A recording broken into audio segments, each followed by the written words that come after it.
Hello! How's everybody? I am back. We're getting back on track with life and all that stuff. Hi Yag. How are you? Hope you're doing good. It's Friday. Let us all remember. The best of days. The day that harbinges the weekend. And I'm here for it. You did too.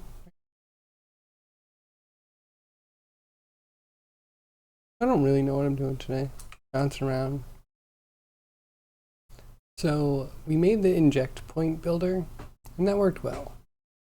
And then I started retrofitting the spawn string builder. And we can go back whenever we need to.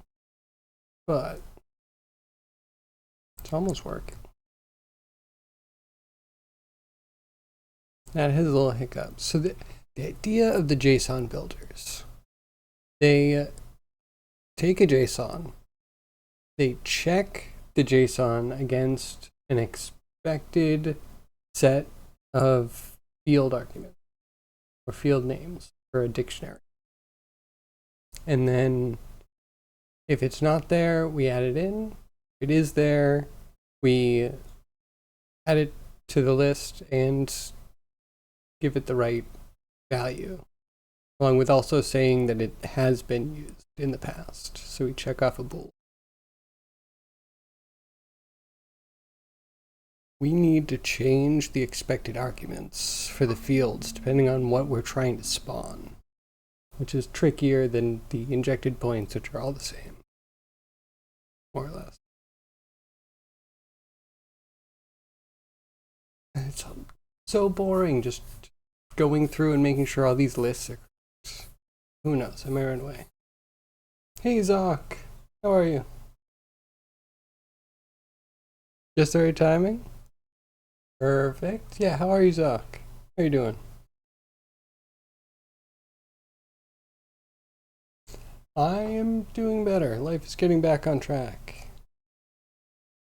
Sort of. My Oculus is a bit messed up. It occurs to me I have a lot going on in my life. I guess I should appreciate that. I guess I could be doing better. I can at least remember at least half the things that I've signed myself up for. So that's good. Yeah, do we keep going with this? This is just reload. I want to reload. Edit. This one works because all the arguments are good. Then boss dungeon. Some of the ones that are used aren't checked. You just swap the arguments that it's checking.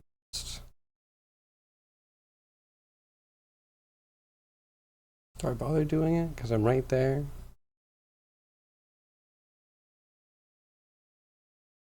I mean, I guess. If I try and put it down now, it's going to be harder to go. Maybe I've already forgotten it.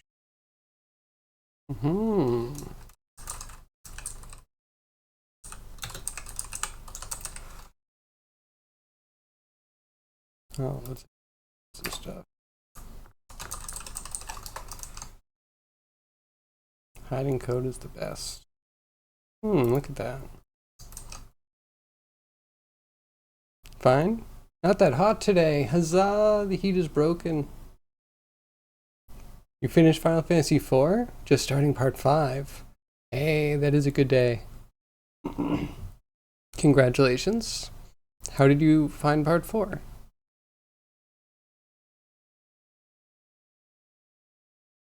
I'm excited. I liked 5. I hope you also enjoy 5.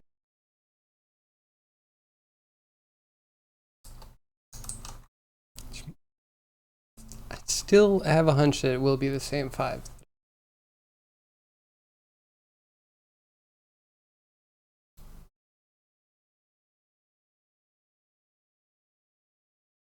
And also, Yag, how are you? What are you up to?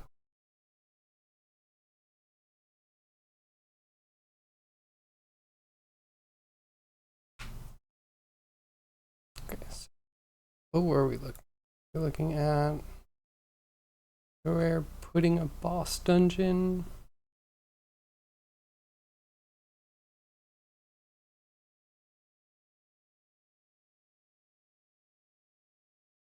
Actually, don't know.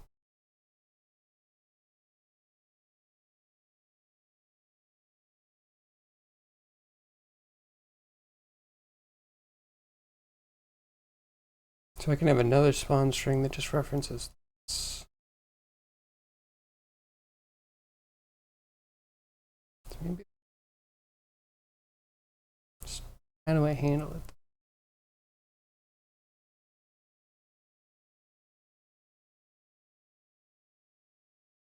Okay, so this part is a little bit hairy.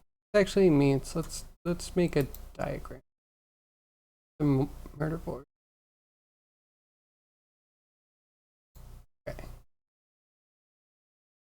So add an we have like spawning. Yeah. Yep, swaining. It's all good.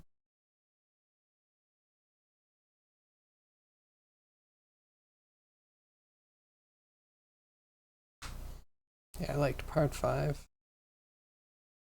So if I have any memory, because it was so long ago, part 5, I think I had a feeling that I went with like a blue mage job, and it was questionable. I've mentioned it before, but I think blue mage might be one of those ones you want to make sure you're looking at wikis for.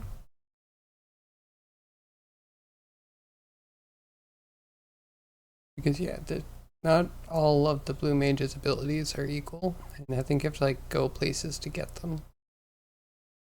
Fight certain monsters. It can be cool, but it's one of those like strategy goblin kind of things.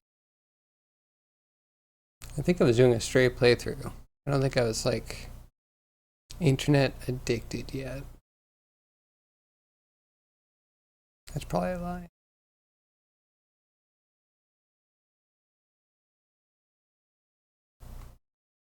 So 4 was too grindy for you, and the boss is absolutely silly. You have no problems with difficulty, but that boss kills you, and you can watch a stupid cutscene every time. That's a bummer. Yeah, I wonder, is it one of those things where they expected you to just try everything and use a special spell type, you know? So, I want to talk about Earthbound, but it's absolutely spoilers.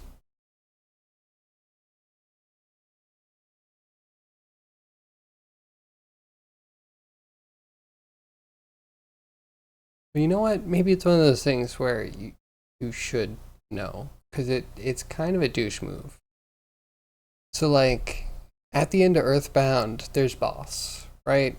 There we go. No spoilers, because you can discover everything about the story yourself. But there's one character that you have from the very beginning that has an ability called Prey that usually does very little or like heals the party. In the final battle, the only way to win the final battle is to continuously pray. And at first it's dismal. Like you can use like 2 or 3 times I think, and it's like doesn't do very much. Like the text it's like doesn't do very much. And then after that it starts doing like almost cutscene kind of stuff where it's like this person starts to pray, this person starts to pray, and they're like people through your journey throughout the whole thing. And it's like the whole game worth of praying is the only way to defeat the final boss. You can like try and have a straight up fight, but he just like slaps you all down. And I found that really fascinating.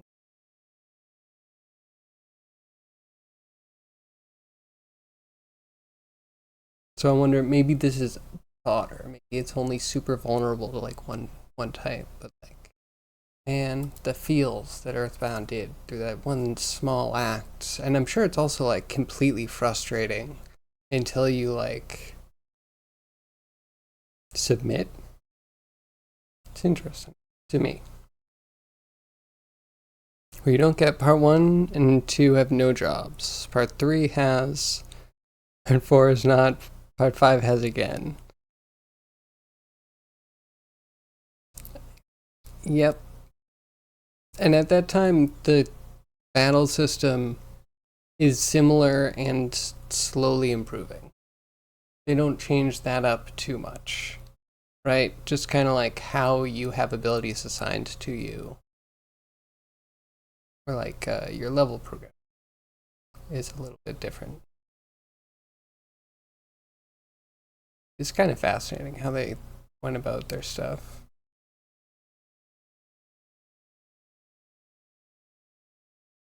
Wait, do you like jobs or do you not like jobs? Are you neutral?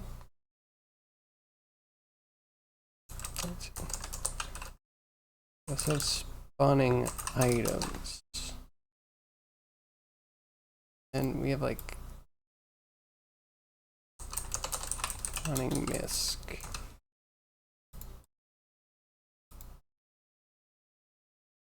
Okay.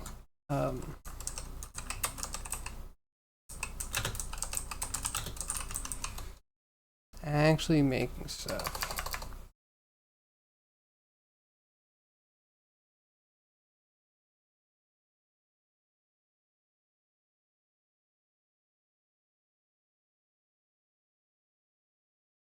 Node film class.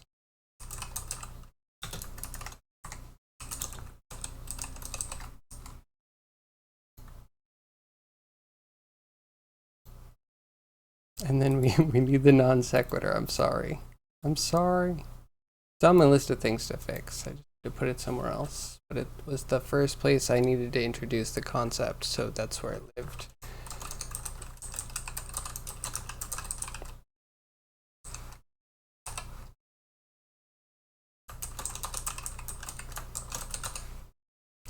Diablo Dungeon has a function called identify save.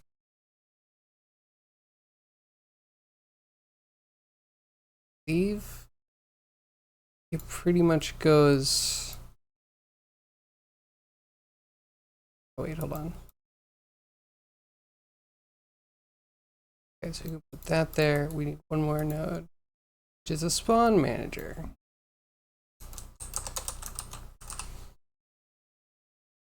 Okay.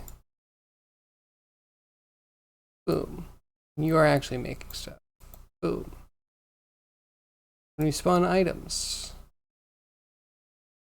that technically can go through either way. Right? Then we got spawn misc, like literally everything else that we spawn technically goes through here, through item, into making stuff. And then I guess there's the side note of there's the item library.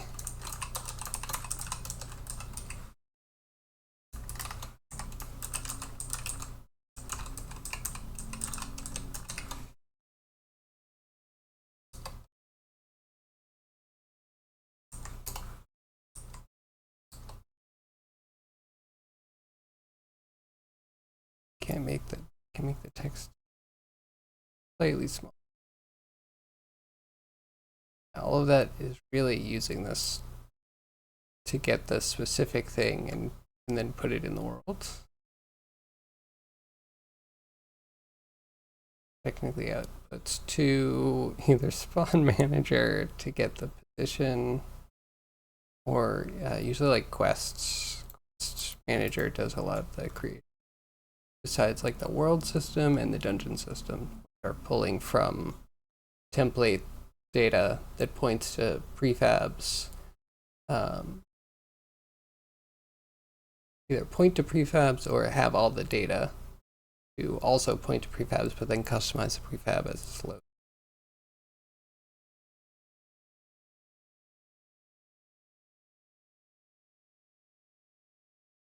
So the idea of the spawn string builder is that a lot of things just use a named spawn string.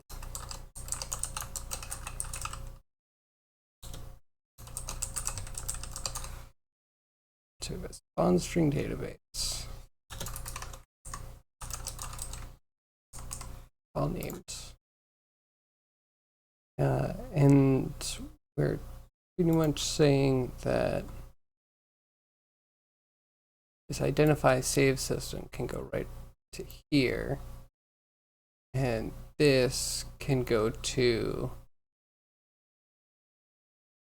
this will just have data that can plug into specific whatever. Well, okay, hold on, not quite. We are technically going to the save. Identify save. Brings up the EO type. Okay, so we're starting to just save the type of the class that will load this thing. Straightforward, makes sense, right? Zombie, yo, what's up? I'm explaining my my spaghetti for creating stuff with excuses as we go. How are you? How was your day? What are you up to? Anything interesting?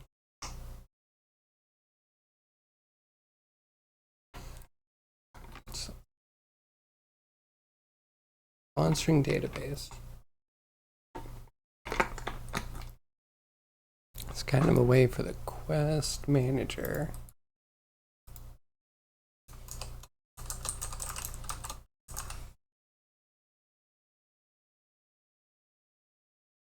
to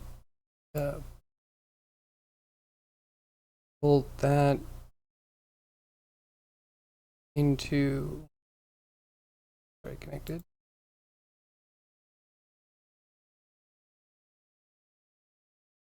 Wait a second.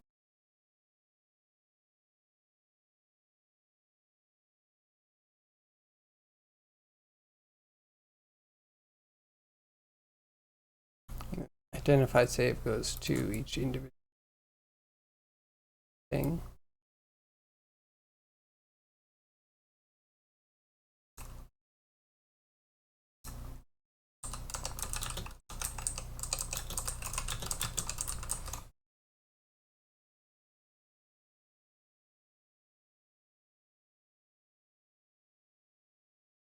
And then returns it to whatever stuff is stuff.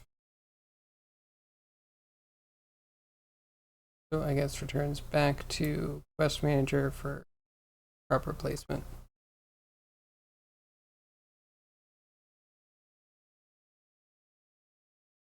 Give still applies? I am sorry. I got it solved. I got it solved 10 minutes before my meeting.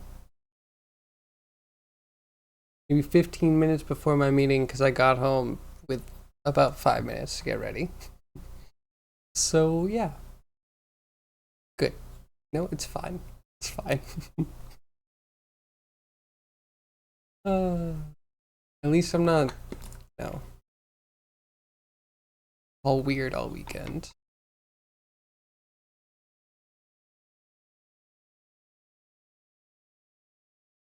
Yeah, we back on track. Man, in my weird frustration, I probably should not have been touching this system.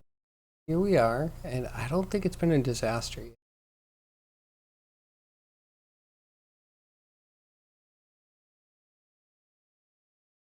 Here, we just put this here.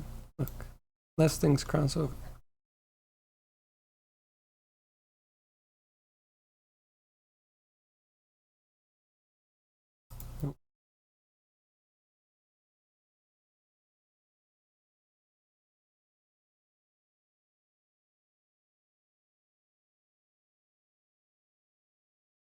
Now on day 3.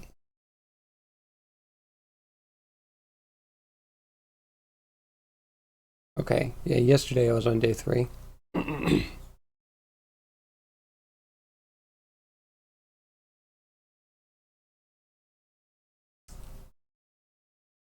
That is quite a the persistence there.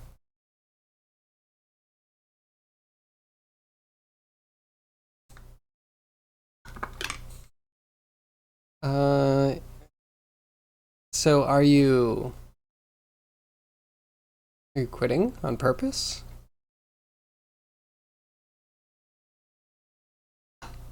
If so, I support you.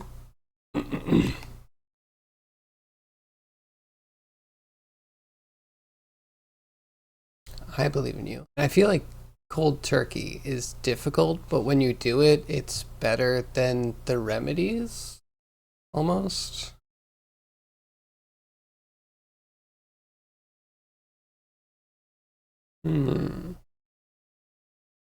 So yeah, so you need lots of distractions. How's the modding going? We're hard on the mouse right now, right? Hard on the mouse. It's good. I say without confirmation. Hard on mouse, hard on modding. Sounds good. Yeah, absolutely.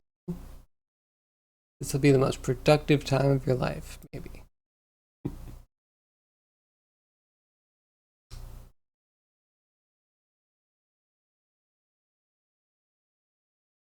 So, this one right here, you notice how it's the one that kind of doesn't flow?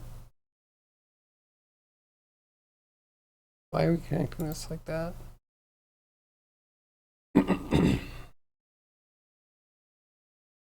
Because I guess this is going to use this and then return to make thing.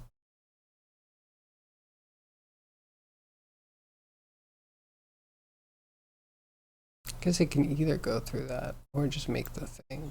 And the actually going through and making the thing, that's where the on string kind of helps.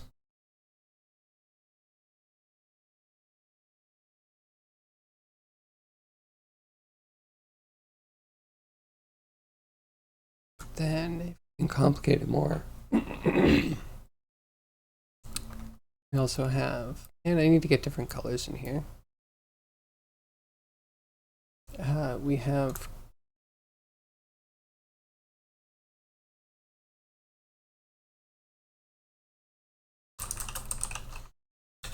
dungeon injecting, and we have world injecting.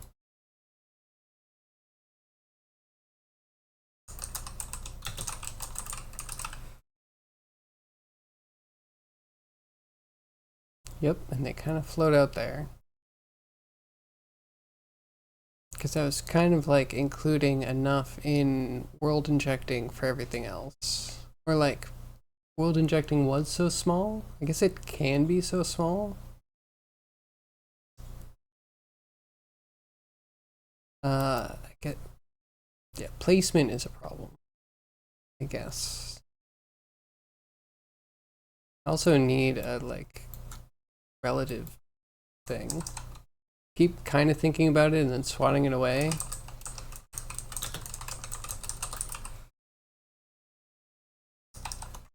But I do think I need that too. I'll avoid it for now.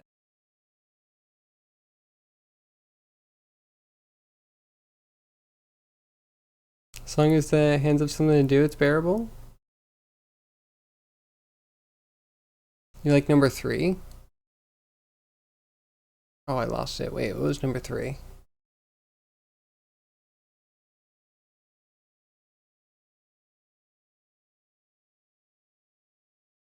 Wait. Do you mean the numbered? Actually making stuff? So that's an ideological one. It's like, where are you actually doing the instantiate? So a lot of it's actually happening in identify.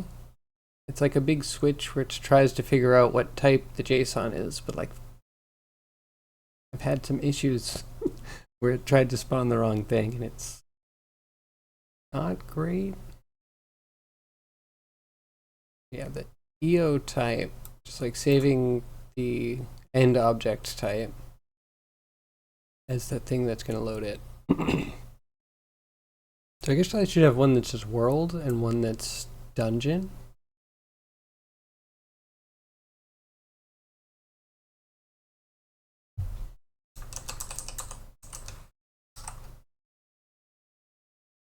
Hung up. Okay.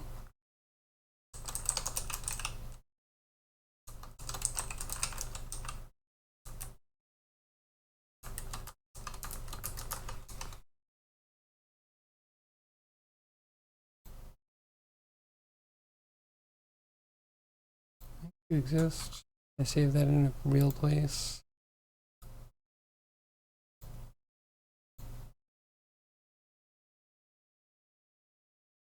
Spawning.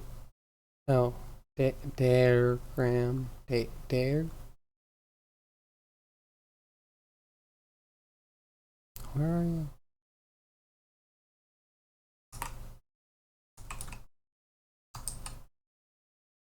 There it is. Oh, did I forget .json? Otherwise, I can't drag and drop. There we go.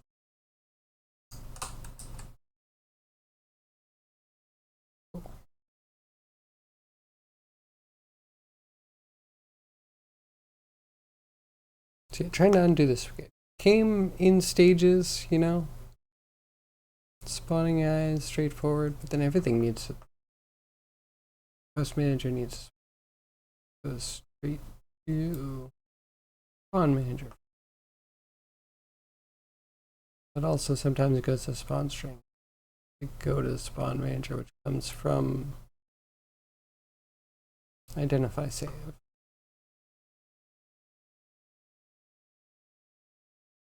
But no, this is a problem where it doesn't actually cross over, and I think the spawn manager is the only good way to spawn an AI. Dive into that. I just need to like de-spaghettify. I need to actually like collapse some of this stuff. A better nexus than just this shoved in the dungeon generating code, identifying a JSON.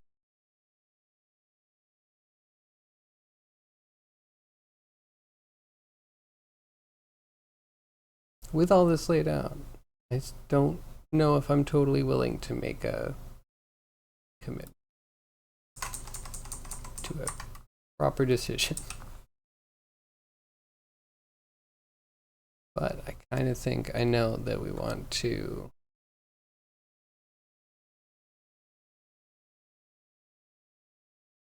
have EO type dungeon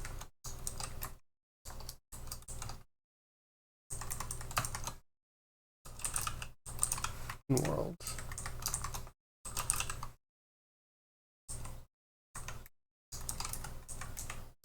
I guess I kind of do that. Problem is just like where they cross over, because they're kind of like, I guess for some things we'll have two, right? Well, one that is the placement stuff for the world, like a named, you could say temple placement, and it can be based off an injected point, and it can pull on a named spawn. That'll go to the spawn strings and find, I don't know, group of enemies.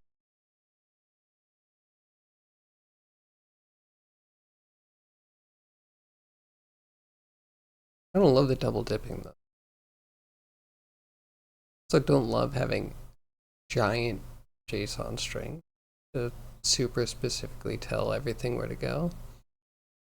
Like it'll be easier, I think, with the mods I've seen for Elden Ring to let people do things if the data is organized to have certain spawns like bosses and mobs that are worthy of quests separate, so they can just be spawned by name wherever you want them to be.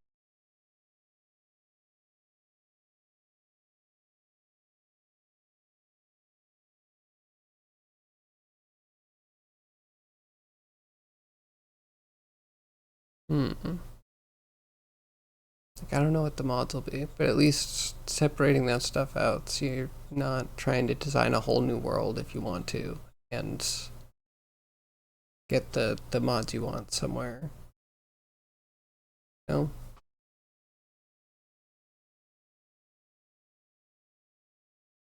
I guess the question is, how much work is that for me? No, I should do more design work and actually figure that out.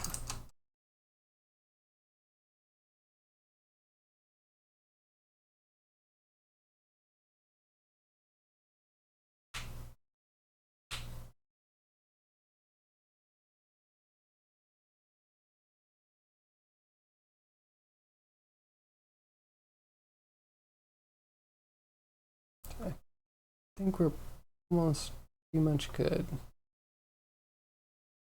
Just this. We need to actually label things. I guess the make new, we should actually make new with a specific type.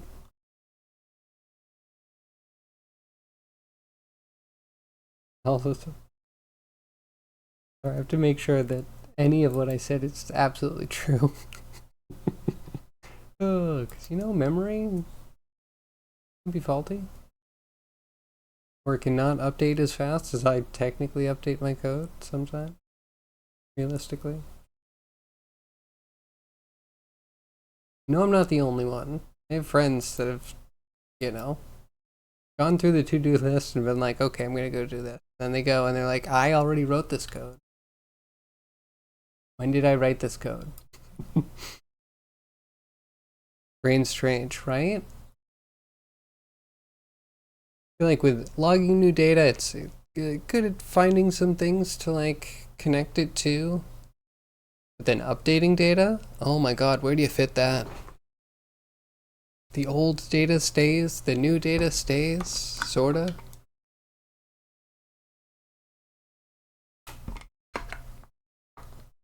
In short-term memory, might just throw it out.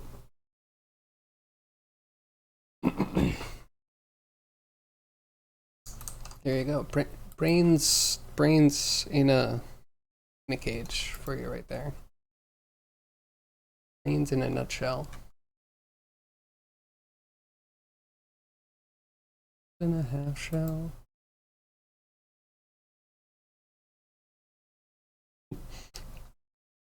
One of those days. Apologies. Attention we have world. Let's actually see if we can figure out labels for any of this stuff.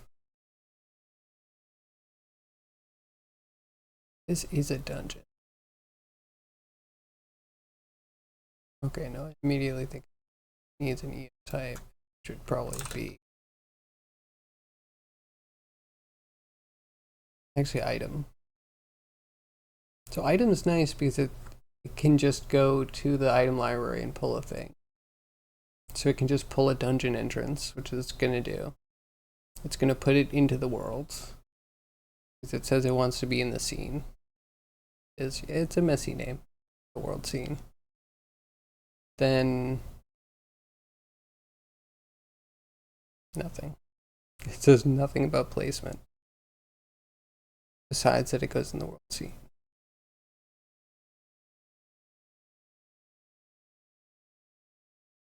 You know, this one does kind of just pop up. I guess we put an inject name. You get this somewhere.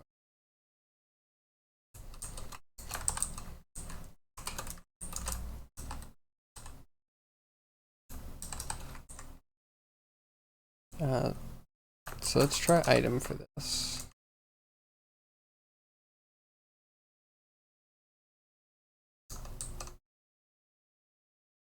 The item definitely doesn't have a dungeon name.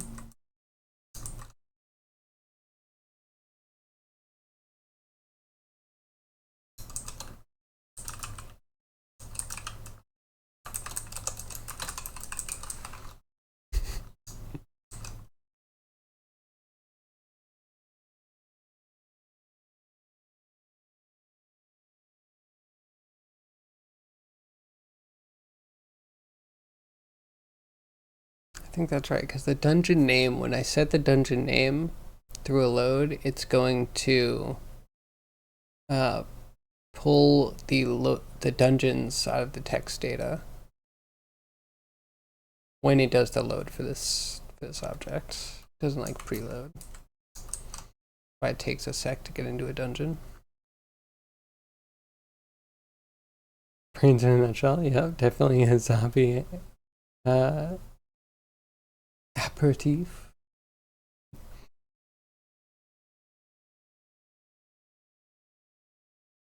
That kind of reminds me of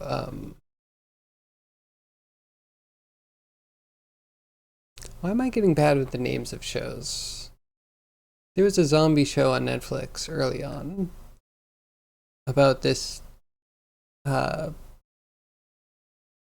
mortuary assistant, I guess, who becomes a zombie at a party from drinking an energy drink. And she subsists by, like, eating recently dead brains. So that, like, holds her over. But she would have to eat everything with tons and tons of hot sauce because that's the only way she could taste, I guess, being undead. Or the only flavor. I don't know. The pain receptors, I guess, are the only thing that would trigger on the tongue, which is kind of interesting. So the way they would end up identifying zombies would be by, like, watching them use copious amounts of hot sauce on any sort of meat or things that they were eating or drinking. iZombie, that's the one. I kind of liked that. It was a little bit cheesy, but again, if the production values are there, if the lighting is right, and the camera angles don't suck, and the writing's not, like, absolutely horrid, I can usually watch it. I kind of liked that one.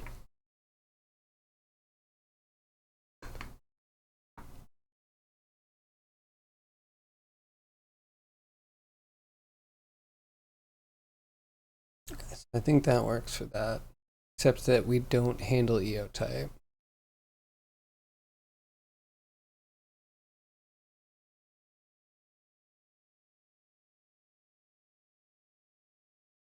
I'll figure it out. Maybe it will work. I just need to handle it in the GUI that we're making because we're dumb or something. Should I just be editing JSONs? This was supposed to save time, and now we're, like, spending copious amounts of time on it. But I don't use the numbers over here.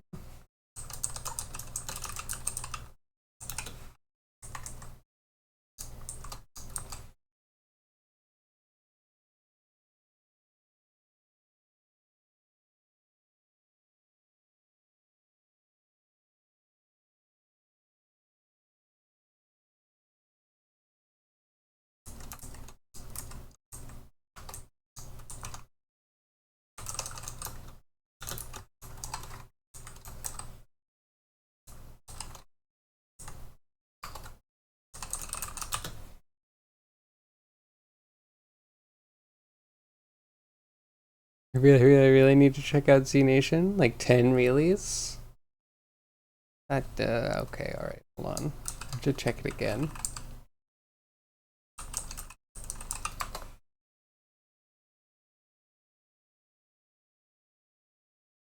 Okay, we're not technically watching anything, so I could probably get the wife to watch it.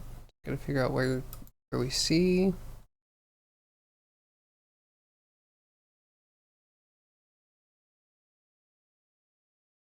Okay, yeah, I'll find it.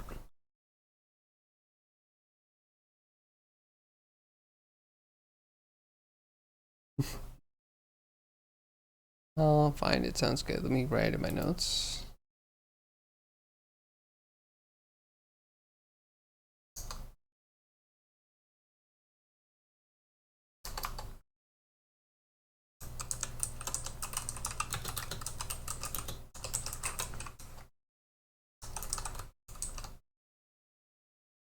Netflix should have it.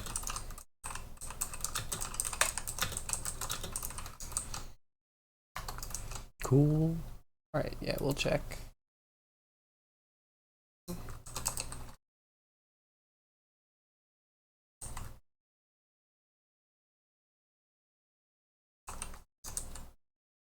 Oops, alright, wait. Spawn dungeon. That's not what I'm looking. This needs to be.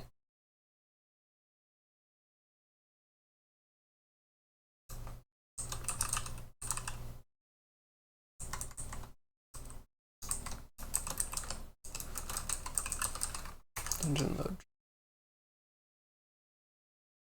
just like the class.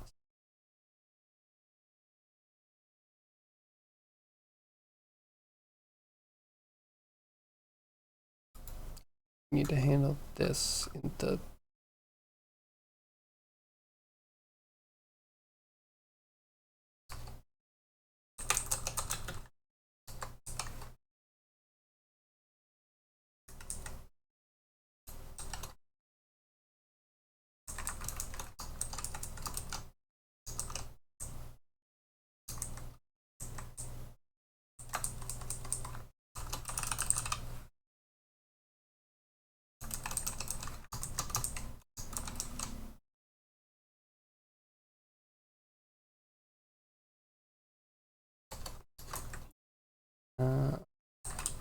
don't know how I didn't anticipate doing the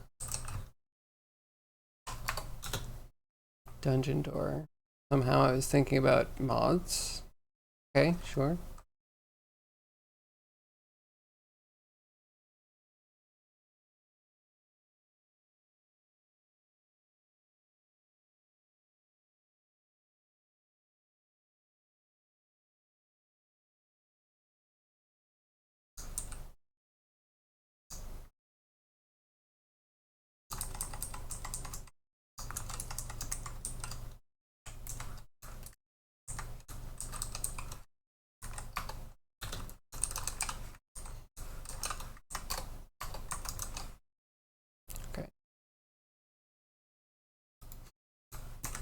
We just do. Cool. Good.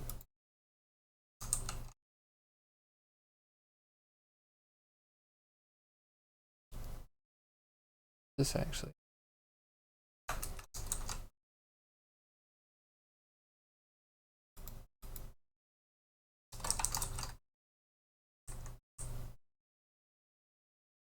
Need a dungeon name. That's important. Yeah, it needs a dungeon name, but it needs to not be spawning in that dungeon. That's the trick. That's legit a thing that I've had a problem with. And I had to prune my JSON, and legitimately why we're doing this whole thing. There might be other lurking things when I really get into designing that might pop up and slide. So, dungeon name.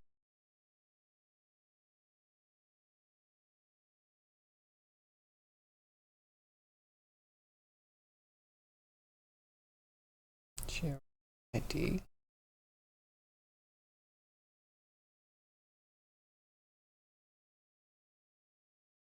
Thinking about leaving stuff not used here. Is I really gonna use it? RDN. Is that supposed to be random? Man, what did I do?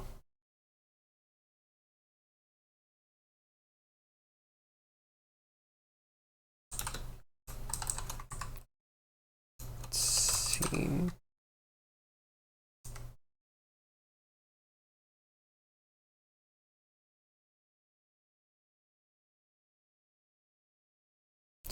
Could be. Do we? Could also inject a dungeon into a dungeon. We could. And maybe that's a good point as to why we should have a separation in the inject portion of the spawn string and the injected part. You know what I mean? It's like a little extra step, but I think it adds a lot of.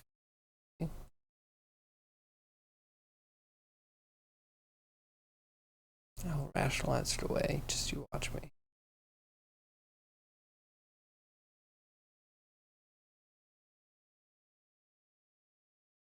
Okay, WC post. I don't know if that fully works. The type tree.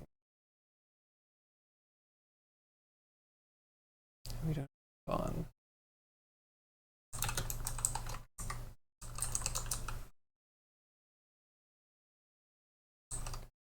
Okay, so they're all technically like this with just different dungeon names to point to different data set. Maybe trimmed down a little bit. Spawn name is how we're going to connect them. But then spawns to string. I have to look into it. One of them is pointing to another thing. One of them is labeling you to be pointed to. Where you are a JSON that represents spawning something. It's very progressive.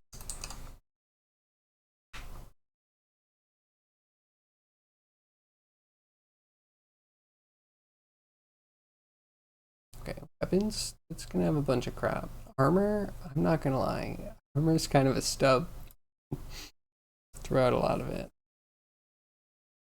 Should get armor in though. I was thinking about armor being, I guess, like a shield, and or something that can fill mod slots.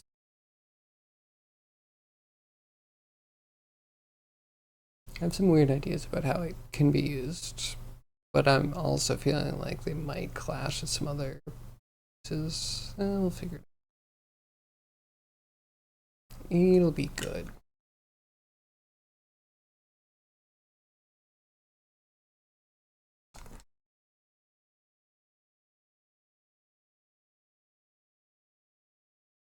What have we gotten done?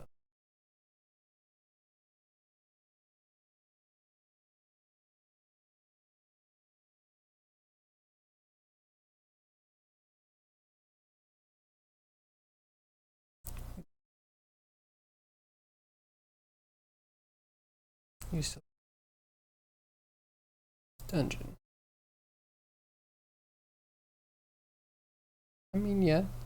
I think if we save it, it would cut out everything it's not using right now. Bring it back in and they would all shuffle to the question mark.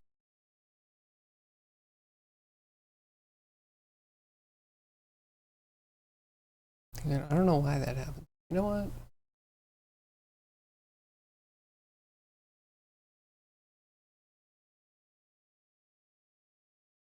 Hey Id, how are you?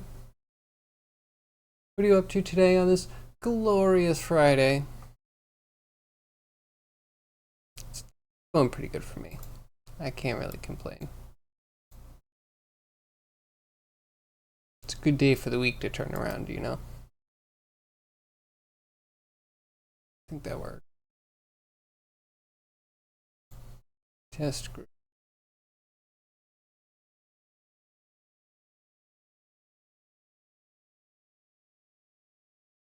Test group. Both test group.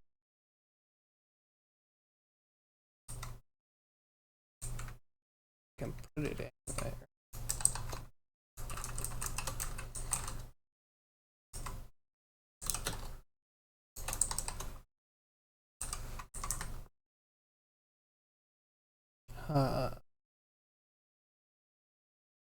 Look at that.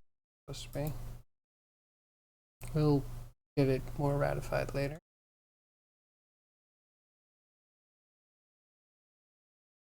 Entity group. Perfect.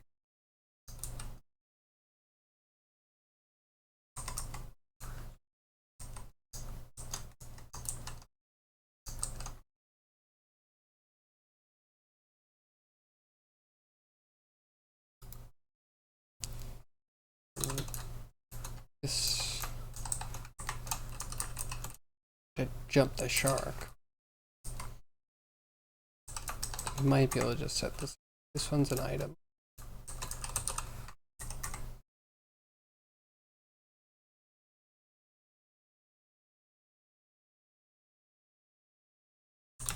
I don't know what this is. We're going to test this item.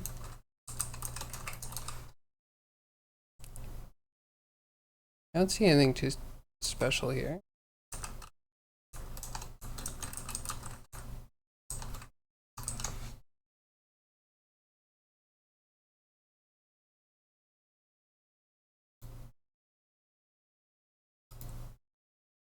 Good.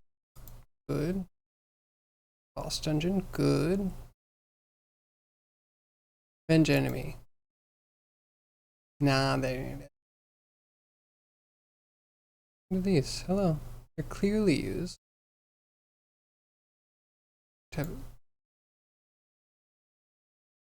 Back it up.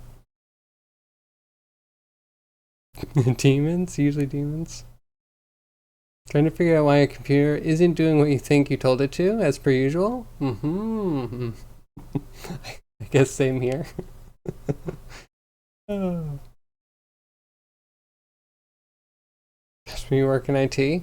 Well, you know, there's something to be said about that. NASA knows there are demons, otherwise it wouldn't put 3 computers and then another computer to check the sum of all 3 other computers to find out if one of them has gone rogue. Right? Am I right? Maybe I'm misreading the situation. You're looking for gremlins, not demons? Takes notes.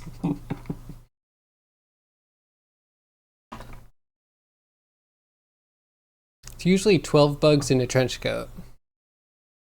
Look at 12 things that touch the thing you're looking at, but aren't quite that, you know? It's usually that.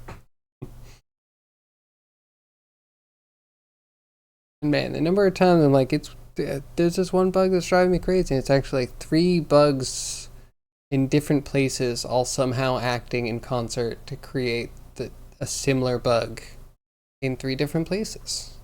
3 bugs in a trench coat. And code's so fun. Rand enemy. Eotype, Eotype. Did I do that? Is that on me? Oh. I did do that. I'm dumb. Don't look at me. Look at this. This never happened. You saw nothing. Perfect the first time.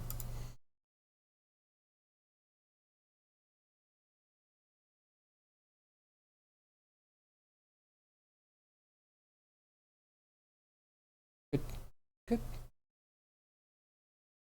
Excellent. Test group. Okay, you know what? To be fair, it does have some blank stuff. So we uncheck the use. Null's good. We can stick with null.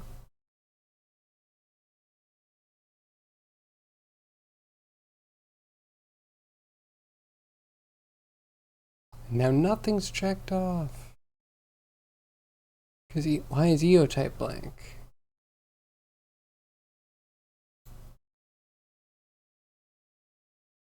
Did I do that? Okay, entity group. And you work. Why is Eotype not being used?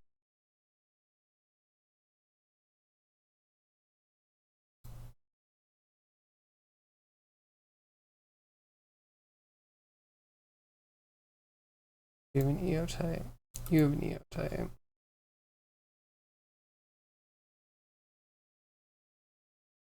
You have an Eotype. The other one that gets you is what the log message you put in to help debug is causing the bug. Right? Yes. Wait, where's that null ref coming from? Oh my god, the null ref is coming from the debug log. No! Oh yeah, I've had that situation a few times. Oh, the thing that I kick myself about is that I, for some reason, just like can't believe it, and I run the code a few times just to see the message again. Like, wait, where was it again? It was in the debug. That's short-term memory. Would like to buy some.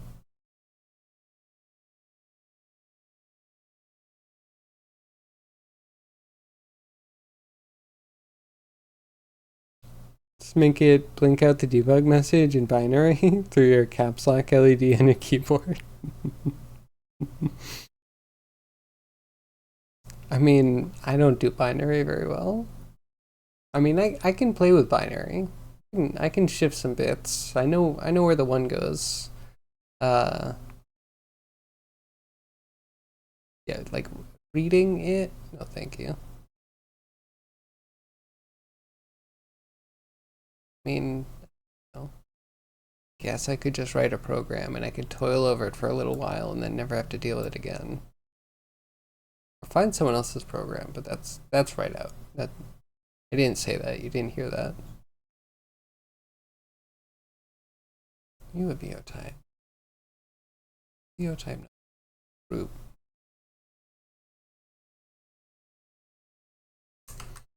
Oh yeah, out of all the things.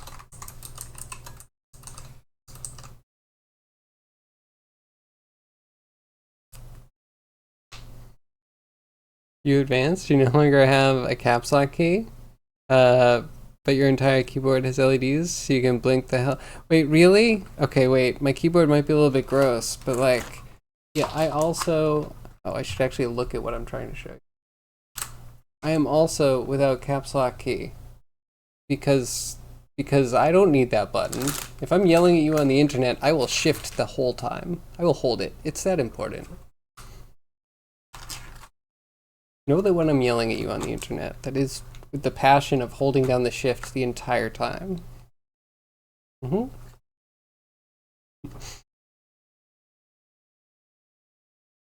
can't. I've done that for the last like 3 keyboards.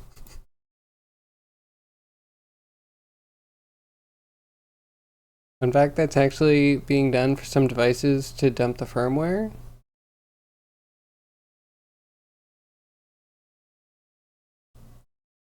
Really? That's kind of interesting. They're just like an optical signal that could be picked up by anything, and then I guess yeah, run through some OpenCV, just poop out some data. That's interesting. You just renamed yours. Oh. Yeah, I end up pressing the button too much. And I use shift and tab too often. It works well. So wait, what did you remap yours to? Sometimes you need to get creative. If you get physical access to the device, you'd rip the random LED you're using and connect UC.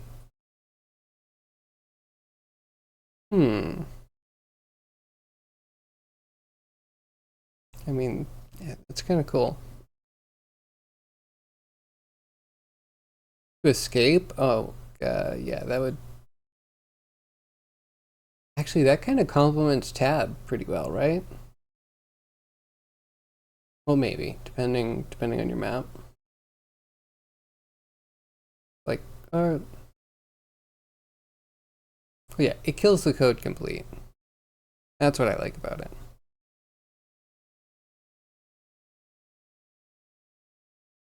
Use nvim. I had to use nvim for like a week of my life, and it's not nvim, but vim triggers me enough to just say that was like one of the most stressful weeks I can remember.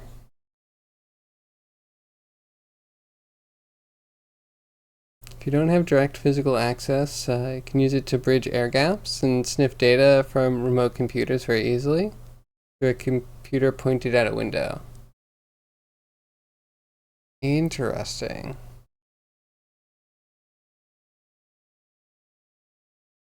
So you're just gathering data by looking at LEDs on a computer. What data are you actually getting out of that again? Like I've seen that microphones and cameras, due to also having some sort of like audio draw, means that you can like visually tell what a microphone says. I saw that vulnerability. That's interesting. Hard to account for unless you just like block the LED altogether. But then your computer, I don't know. What would you expect to get from that? Or would you trigger a computer on purpose to blink out certain information? Do you have a program to do this? I'm now fascinated. Are you mixing different use cases? Man, you should read the Battletech books. The espionage in the Battletech books is just so good, so fun.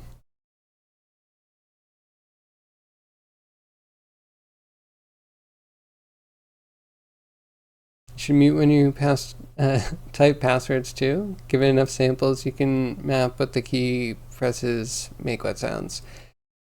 Yeah, yes, that's not too hard. Especially, yeah, if you ever have the camera looking at your keyboard when you type with an audio signal, then it's like ridiculously easy.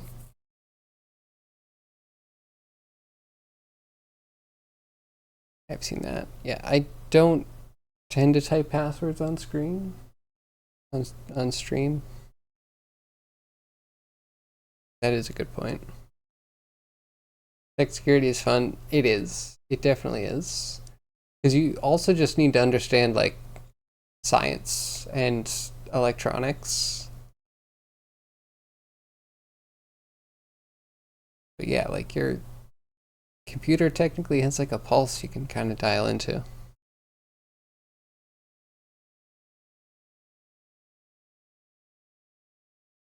You should show which keys are being pressed on ASCII Bear. Mm-hmm.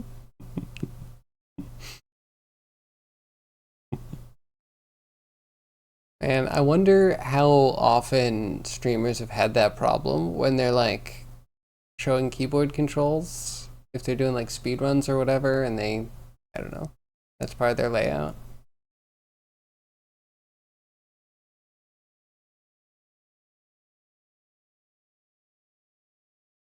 It's all random. Wait, what is ASCII Bear? I should have looked it up. I know nothing. Oh, yeah, okay, okay. I'm dumb. Of course, it's just an ASCII Bear. Mm-hmm. And I instantly love it. Oh, I like the one with the arms raised. It says strong bear, but I see it as a teddy bear.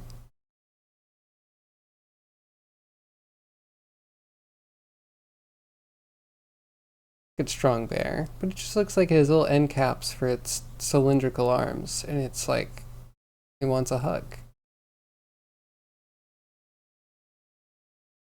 Do you see flexing bear? Anybody? It's also your avatar that you built. Ooh, okay, hold on, clicking.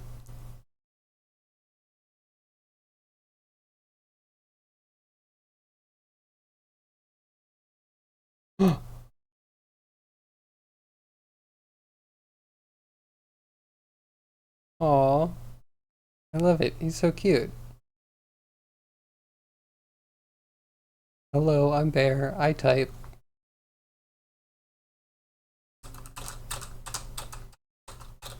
Hello, I'm Bear. I type. I love it. I love it. It's so good. All right, we used to have this joke with TV TVs, not TVs, twitch.tv/Booster Greg. He was the art director at one of my game companies, and well, I didn't own the company. I was at the game company. We'd always make fun of Greg. Like, oh, look at me, I'm Greg. I type King of the Castle. A million years ago. Reminds me of that. So response to your mic, keyboard, and mouse. Cool. So you're an ASCII tuber. That's pretty nifty. Hmm. I may want to commandeer some of this. Just a little bit, maybe. If I just converted my little goblin, I don't know. You got it? Aw, thanks.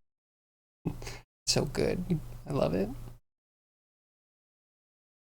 And I should have a week where I run through different VTuber models. VTuber, PNG tuber, ASCII tuber. What's up, Tony? Happy Friday. Hope you're well.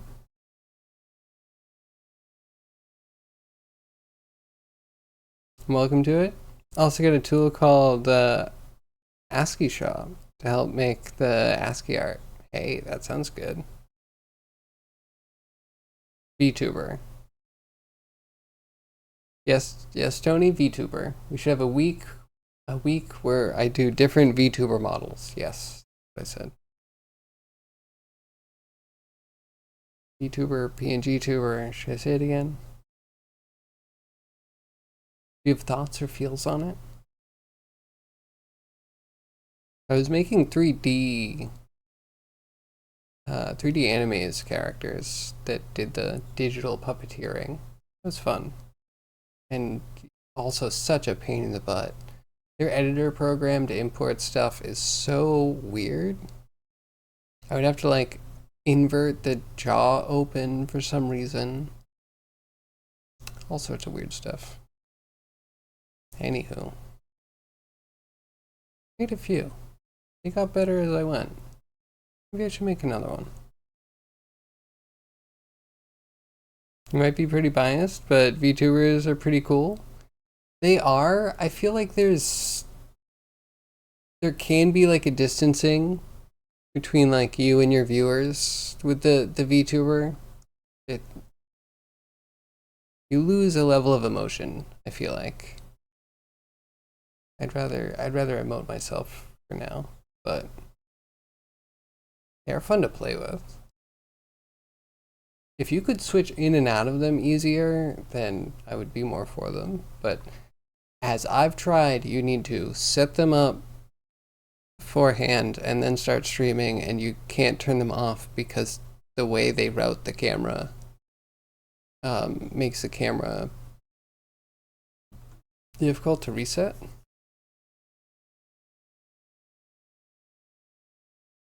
Can't you rig it for emotions? I mean, yes, but at the same time, the tracking tech is only so good.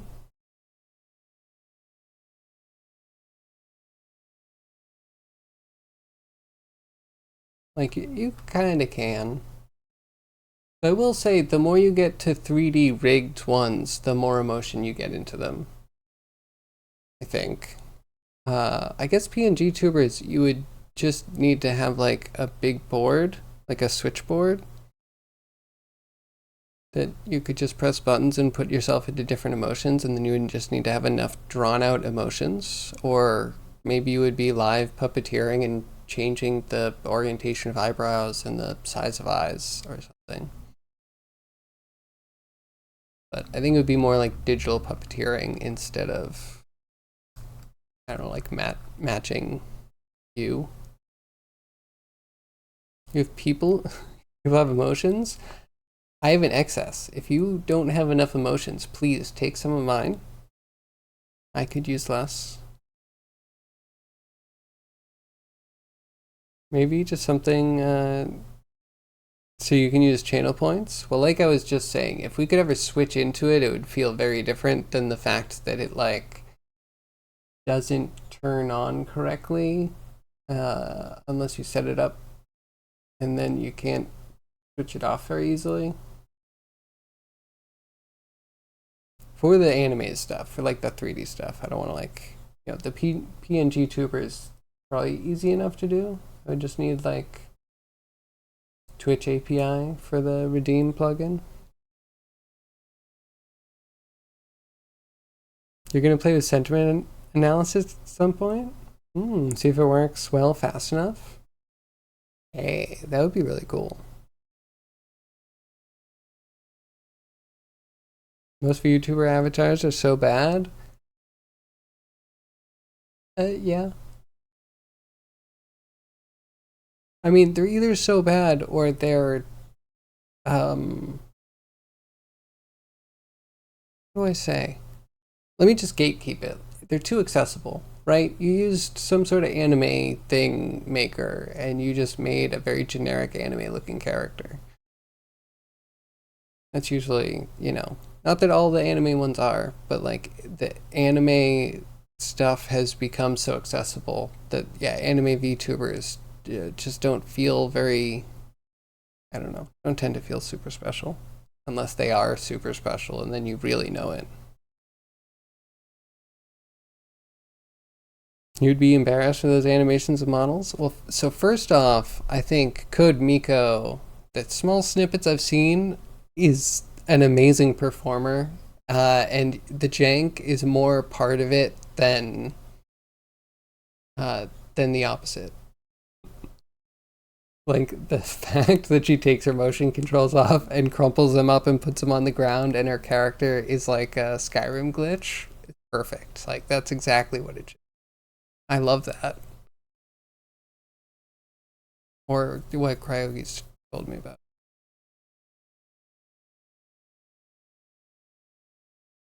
Like Chucky, he's also bad. Yes, Tony, very, very bad.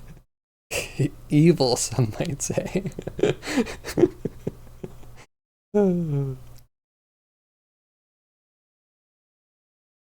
Either so bad or they're anime titties. Yeah, yeah, yeah.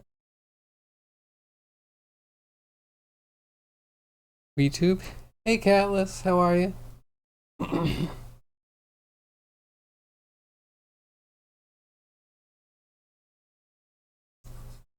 uh, YouTube.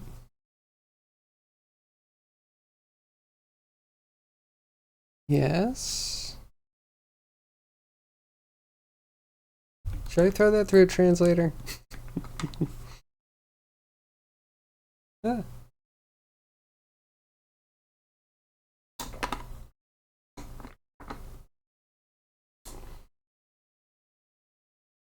The famous one?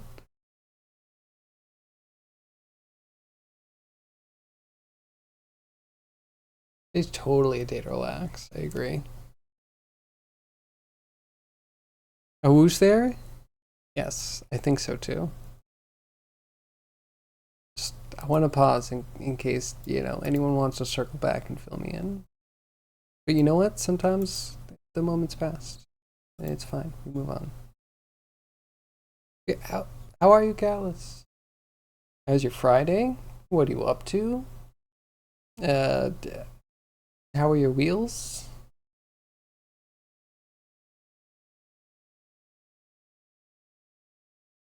Or are you also all in on mouse, which is also good, and I fully support you.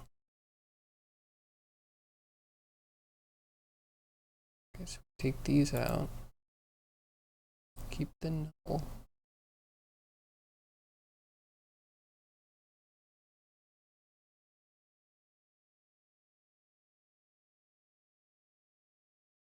Okay.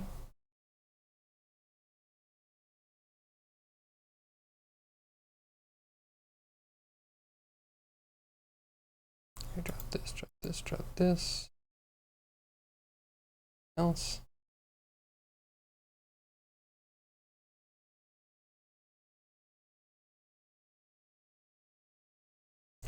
For retrieval, why don't you have a scene?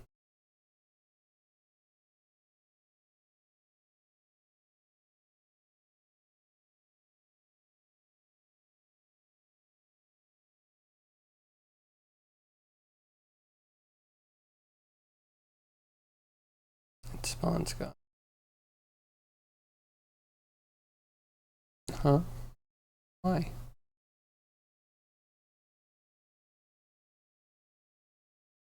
I think that last one was. Oh.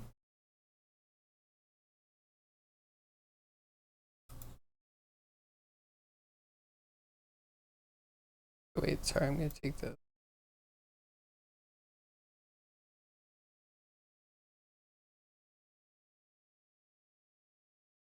I was mostly playing Taxi today. No new tire updates. Well, no problem on that. How was the driving? How's the weather out there? Hope it was a nice time. Or maybe you got to see some nice people that maybe you don't always get to Yeah. Anyway, we have the rest of Friday into the weekend. Huzzah! Let's sync back in a second. Do by the typing cons.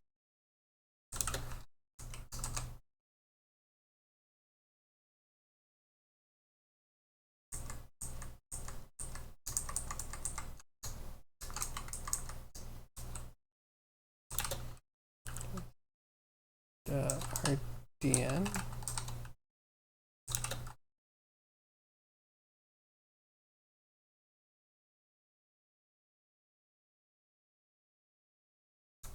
See. Wonder if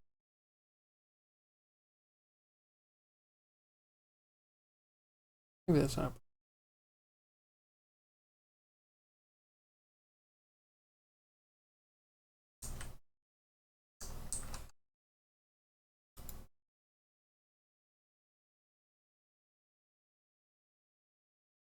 It's very time consuming.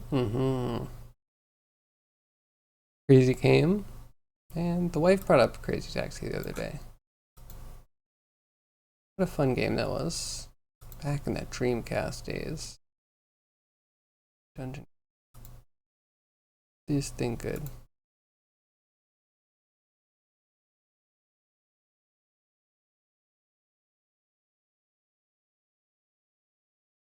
Okay. Those.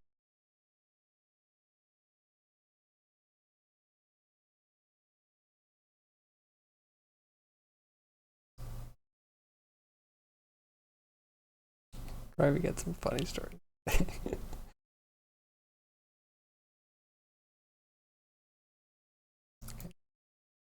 I'll use back. What are we called? This test group. Good. Okay, proven.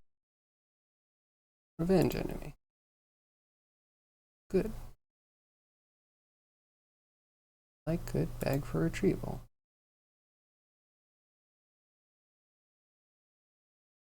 Okay. Good. Crap that we don't save it. So I think we're good. Hour and a half into stream, and we have checked off. It's a big one. It's huge. It's good enough. Anyway. Make things smaller. Save. Save it all. And go back to spawn strings. What? Get out of here. Out of my life, Microsoft. You think you know what you're doing. Look at how pruned it is. I should make up something that allows me to comment out some stuff. And not fill in with a null. That would be good. It sounds like a Monday problem. Or not. That might be a weeks from now problem. There we go. Cleaned up. Easier to deal with. I guess the only other thing we're missing is like when we do a new one with a different type. Again, I need to think about that. How am I going to lay out the GUI? Am I going to have a drop-down menu? Do I have a whole bunch of buttons? It's for later.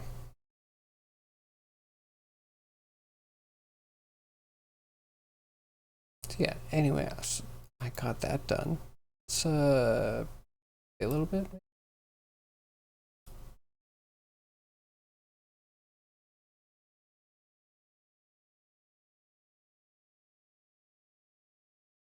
We're almost at the point where I think we could kind of comfortably make new quests. We just want like color coding, and I need to format better. But between these three, I think that is all we need to create quests that can spawn things at specific points in the worlds. Some of these can also have like dungeon data. Maybe less. GG. Thanks for the GG. Thank you, Id. I appreciate it. It's a lot of nulls cleaned up. They're gone. They're out of there. Actually, so I have the before. Obviously, I backed it up. I'll just find it. You'll see pretty quickly. I'm just not willing to deal with the reality of the situation. But this is what it came from. So I'd comment out, because if it has a name and it's the same name, then I get an overwrite error for like trying to put two things into the spawn strings that have the same identifier. So to iterate, I would just like comment them out.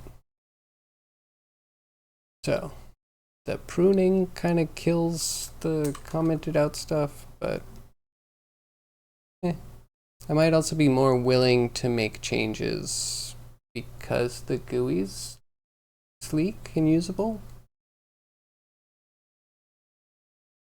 Maybe? I don't know. I'm in the part where I, excuse the term, pussyfoot around actually doing design work and getting anything in. Because I think I technically could just go ham making quests, putting stuff into the game and getting things together. But I have to delay it. I have to procrastinate as much as possible because I'm scared. Scared, small, cowering dev. And that's my weak point. Not ready to get good. So we put that off. We play some little things that we have for now until I think about the fact that we have a village system we could probably poke around with. But it's Friday. We should shoot some stuff.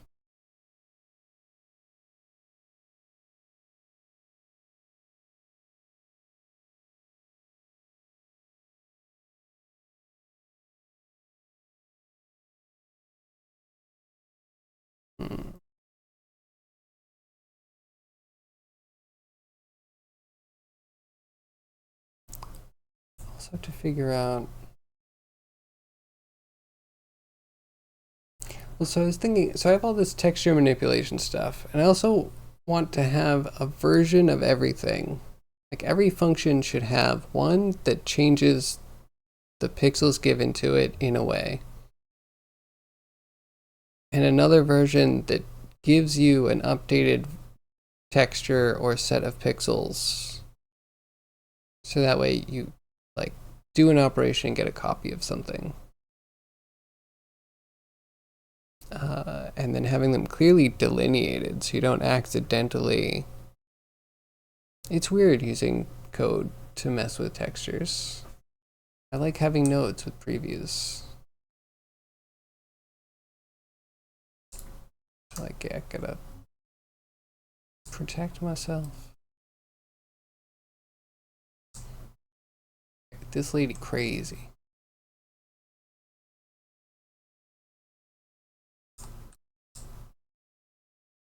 Die, please. Gets near me, she's gonna kill my torso. Here we go. Dead. Got her.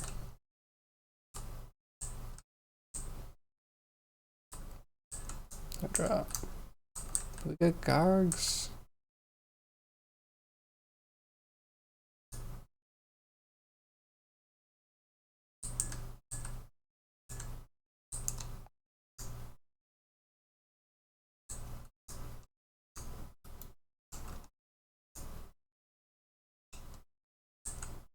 Okay. And I want new weapons in.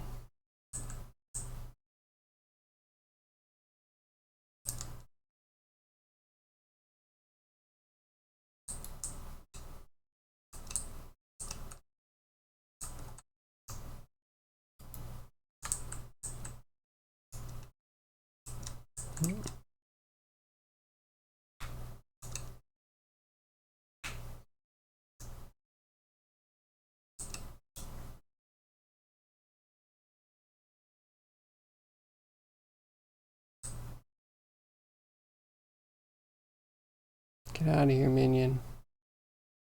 I don't need you. And when that grav bullet actually hits, it does so much damage. Oh, it's really satisfying. I should probably tune it down a bit.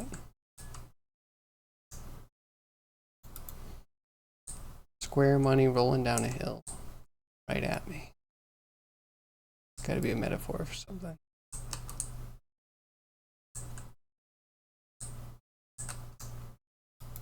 Okay, gold. Man, I haven't checked the shop in a million years. There might actually... Does the functionality still work? That's always a question.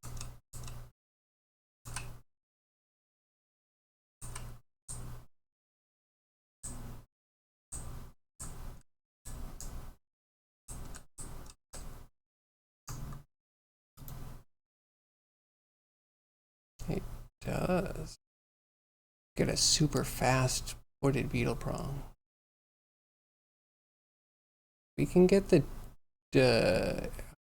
high AF. Yes, we need high AF ported beetle prong. Yes, please. This lets my jump jets go up. Oh, percent jump jet ability 161%. We go into space. What else do we pick up? We got a hit cast weapon. I'm not sure if those fully work. Burst projectile, yes. Let's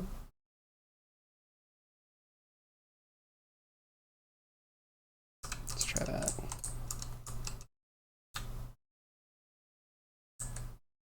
Yo, we go high. Dang, we go into orbit.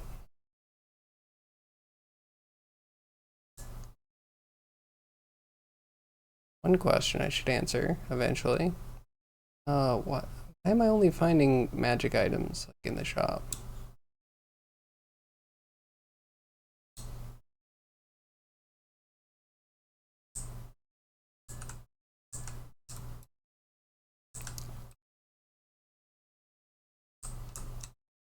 Machine of destruction. Need to add balance to the game. Dang.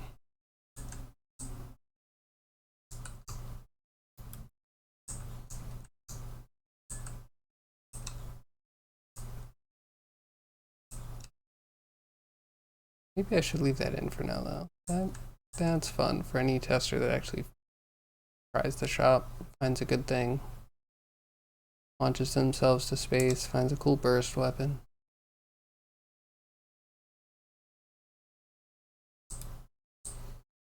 That's right. I wonder how far we can go with this before we need to... So technically we're not spawning a vendor in a higher difficulty area, meaning that we're not getting... We can only get random drops right now if we go out from the start point. That's something I'm going to need to address. I guess that happens with the village system. That's the hope, is that, you know, if I spawn a village here and there, they will be able to store a waypoint, shop, maybe somewhere to heal. I'm really thinking that you might not have potions in the fields. That's on the table. Not that I need to make the hardest game in the world, but it's like they're both clutter and a mechanic that, like, it doesn't necessarily reward skill. So like thinking Diablo 2 speedrunning, right? You need to have enough money to buy a teleporting staff and potions. That way you can keep going. Mostly mana potions usually, so you can keep casting, so you don't die and you kill things and you level up and all that goodness. But also health potions. So you're like filling your entire inventory with potions in a speedrun.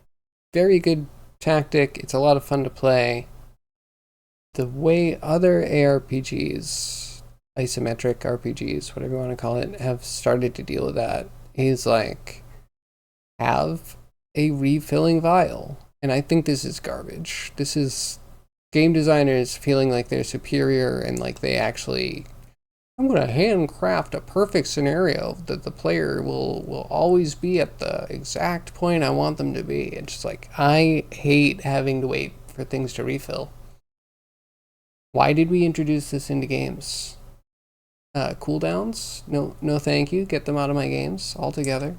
I mean, I have cooldowns for weapons, but I don't have ammo for weapons, so I find it a balance, like a decent balance for me. You have the 2 limits of when you will next be able to fire, so making sure you are sinking good shots, and that every weapon will have a overall cost that will replenish over time. Pretty much like the heat system, but I think I'm going to make it more like a mana system, like you're drawing too much mana at one time. So yeah, that's kind of my idea.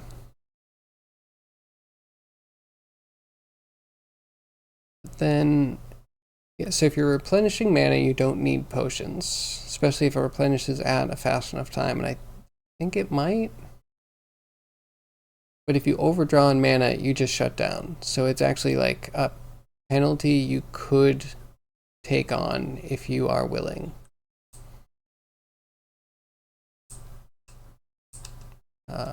Or not, because it's actually pretty expensive to shut down in the middle of battle. Gotta make sure it's a kill shot.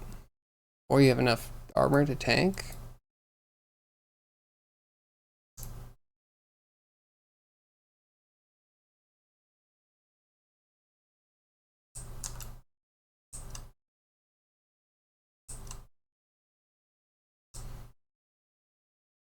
Come on, cat, just die.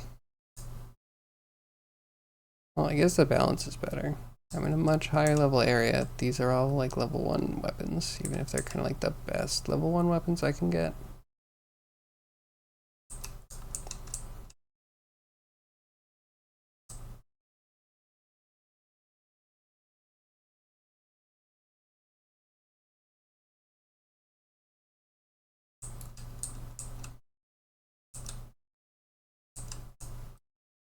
Keep on them. You know, if we don't spawn this with another unit, it might never get a good chance to get a shot off on you. Maybe we should give it a small melee weapon.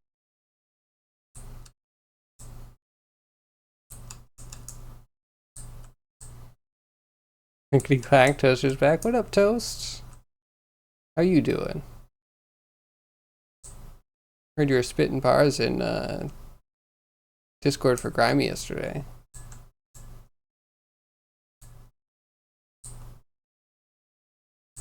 Or am I not supposed to know that? Was I in deep lurk? I might have been lurking at that point. Anyway, how's your Friday? Hope you're doing good. I'm gonna kill this cat. It is a champion cat.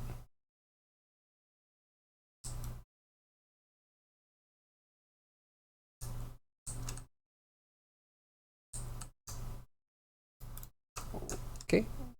Gave me a thing. Did an upgrade.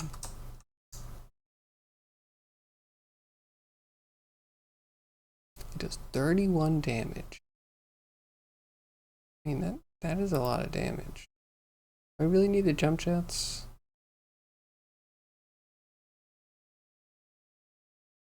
I don't need the shotgun.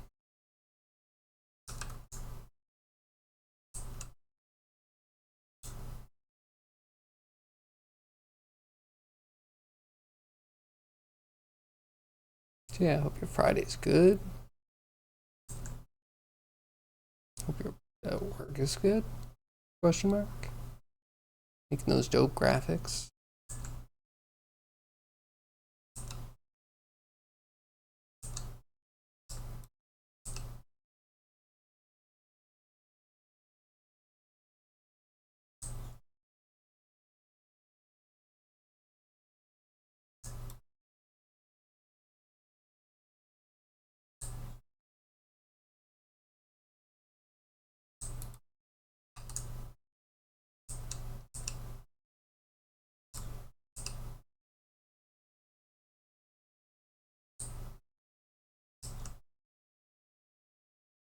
Any damage.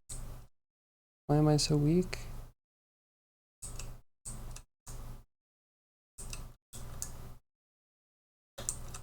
Okay, yeah, they definitely need like maybe a weak, but a short range weapon, and then maybe a nice jump turn. They can get where they're going a lot quicker. Wonder if we should implement the run. So we made like a jet run where they tuck their legs and zoom. It's Jet Jaguar, of course.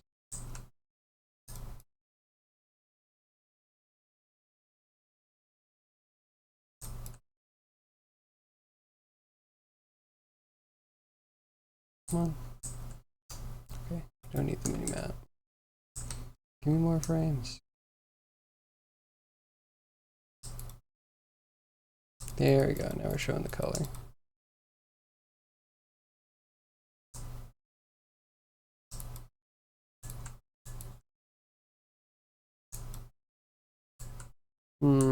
Is it gonna feel disingenuous when facing cats? They're just like the last cats you faced, but these ones are so much tougher because you're just further from the start point. I need some way of giving you a feeling of like progressing deeper into the worlds to justify the increased enemy danger.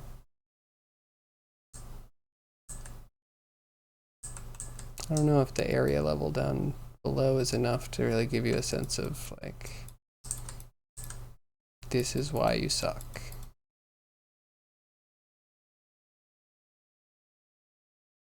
Maybe we put an actual level next to the name. Kind of cheesy though. Should be enough, right? If you see that you're not doing damage, GTFO, change your weapons, right? Taking a break right now? Have a lot of stuff due Monday, but you're gonna work over the weekend on it? Make the starting animals smaller? I could, but where does it end? And then, yeah, is it gonna be weird when the starting animals are just like half the size or quarter of the size of what you eventually see? Some like monolithic giant version? I wonder if we might actually have a giant thing, but I'm also blowing that out of proportion. Yeah, we could just scale, but I think scale's also going to change difficulty. If they're bigger, they're easier for you to hit. Small things are actually more dangerous. So I have to think about that. Danger not enemy, danger friend. Well, thank you for that, zombie.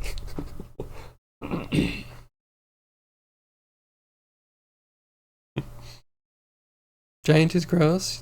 You hate attacking their legs. So I would hope that it would be big and we would have maybe some fog to help give you an idea of scale, and then there's going to be a lot of movement that you would have to do to get around it, but you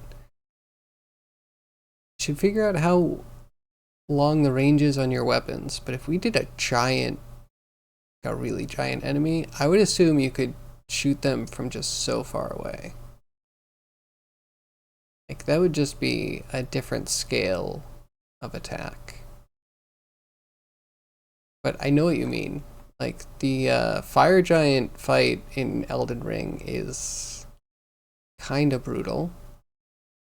You don't know where the attacks are coming from. The legs are not exactly the most interesting thing, especially once you like break the leg splint. Yeah, just getting squashed by a plate out of the frickin' sky kind of sucks.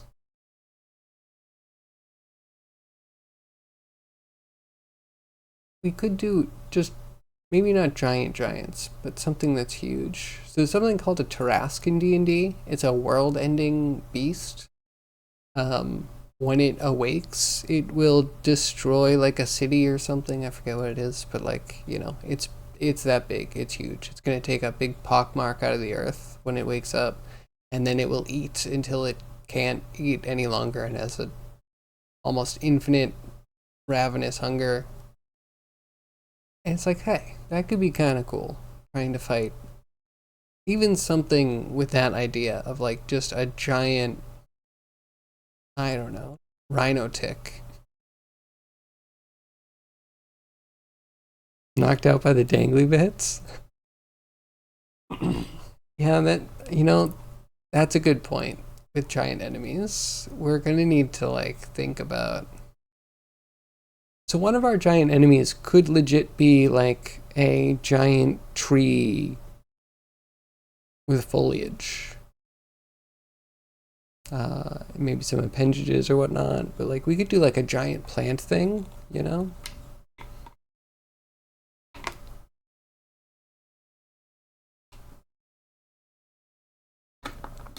Maybe a massive mushroom creature. What if we had like a queen ant that was absolutely massive being carried by worker ants? Like a nomadic ant colony. It could be like a mobile world boss.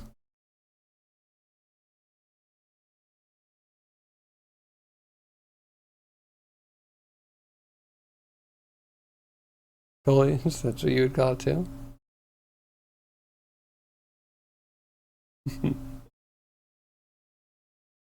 uh, yeah.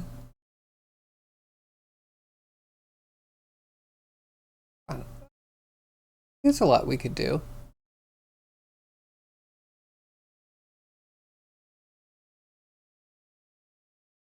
Trim that hedge. Probably closer to burning.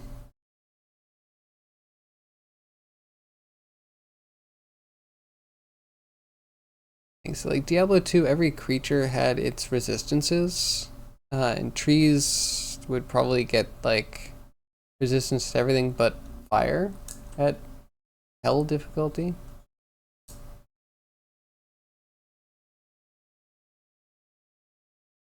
Yeah, I kind of want to play that. I also had this idea for a beetle that would have like a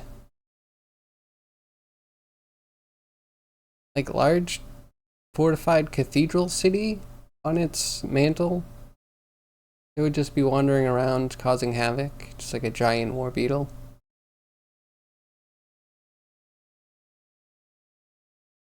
It would be cool to just try and do like a.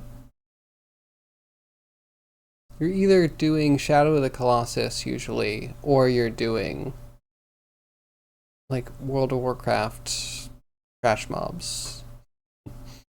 Not usually a ton of in between. It'd be nice to get a nice spectrum of things that you can fight.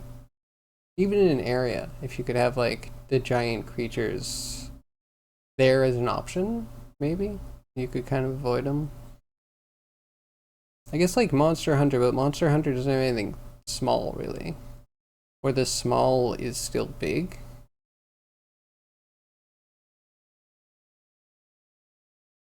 I don't know. There's a lot of ways we can go. I do think we have a pretty decent base. But who knows what we put on top of it? Well, first off, we have to figure out the water. This is a little odd. That's an island. This is all river. Ocean's supposed to be flat. Oh wait, maybe this is delta. Maybe this is leading straight out to ocean. And then it's still not right, but at least it's more excusable.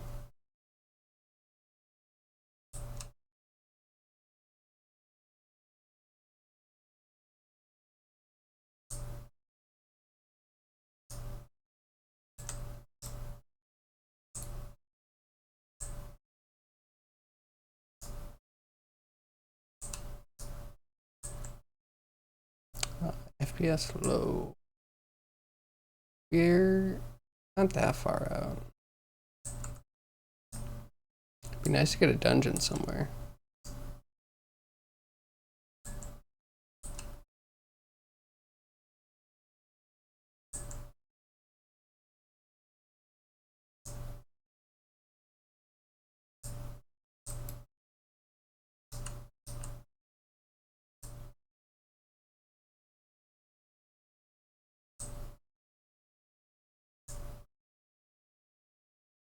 Dang, why is it so fast? You know, if I slowed that down, I think they're actually gonna be functional again. We should. Wait, can we do that live? That would be. I don't know. Find the me. I'll find the beetle close to myself. That's me. This is beetle. I have beetle selected. I go to animator. We're at temp geo war beetle AC1.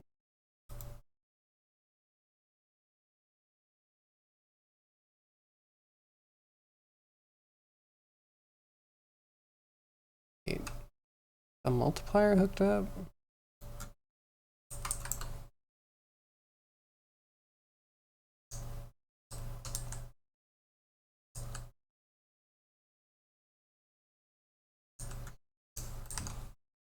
I either broke everything or I made it so slow that it's functioning.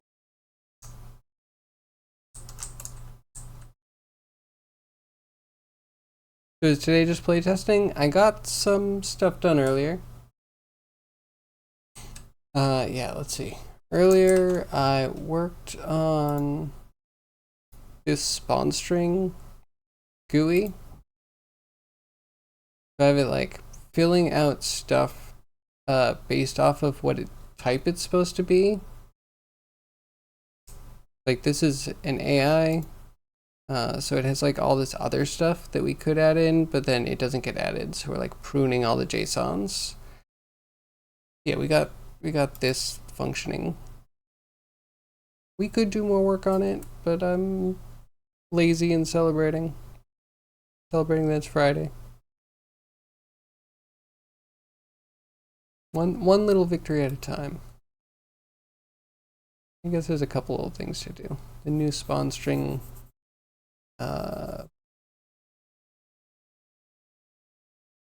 Maybe that's it for now. Like creating new ones. It'll make a new one, but then what does it even do? Okay, so wait, if I do EO type and I'm like, you're an item now, we're gonna use this, and then we go back and then we edit the new spawn string. That gets saved. Like whatever though.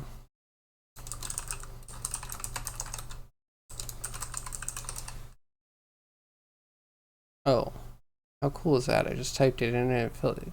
Perfect. I go back and I go back in. There it is. It's good. And maybe I don't need to fuss about that. I just need to have a little thing telling me what EO type to throw in for what kind of results. Yeah, we have multiple successes. More successes than I was accounting for.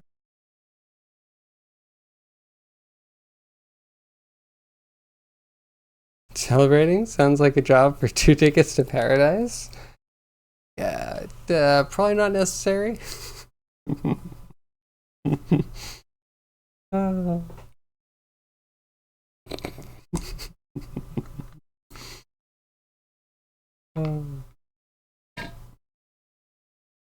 So have you been listening to it a lot lately?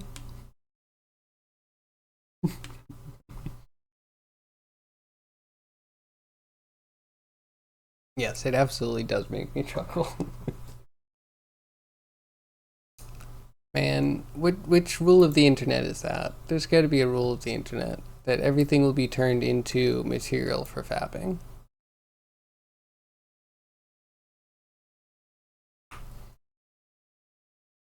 It's got to be like Rule 34, Part B, right? You played. You even played on the radio yesterday while you were on the road. Oh, goodness. 34 Part 2. Excellent.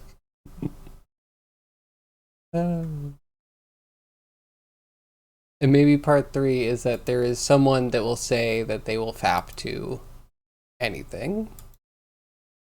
Could fap to that. Classic internet lingo. Okay, so is it slow? Is it not happening?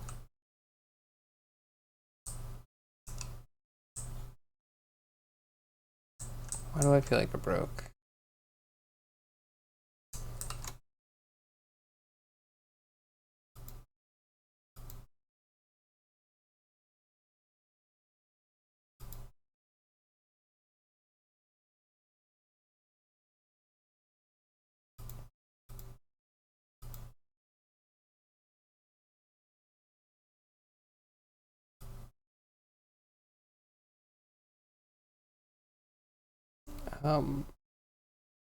What? Where did that come from? Okay, fine. So walk left goes. Walk goes.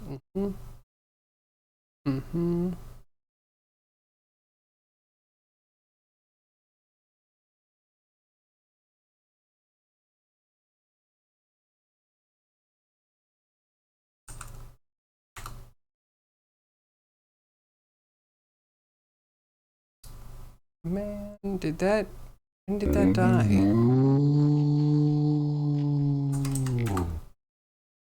And I put it back to 0.1 and it. What? Unity? What?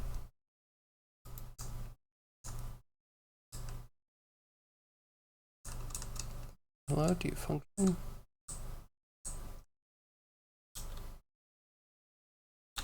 Please, I didn't mean to kill you.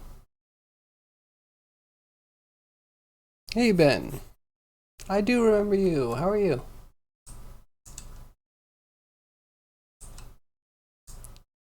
How are your game jams? That's what it was, right? All the game jams.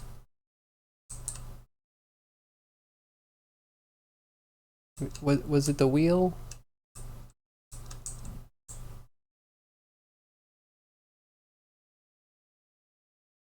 You're doing great? I'm doing good. It's Friday. I always appreciate a Friday. Yeah. Got any good weekend plans? I have to work tomorrow, but then Sunday, Monday, I am relaxing. Started a new Game Plus playthrough of Ratchet and Clank last night, so that's what I'm gonna do. Okay, even when it turns slow, it's not aiming correctly.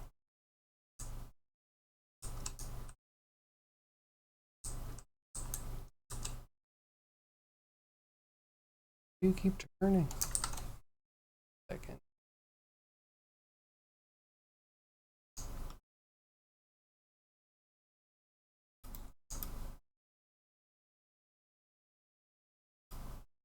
Where am I watching this from?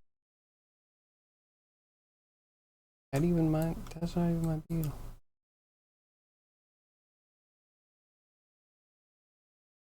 That's my beetle.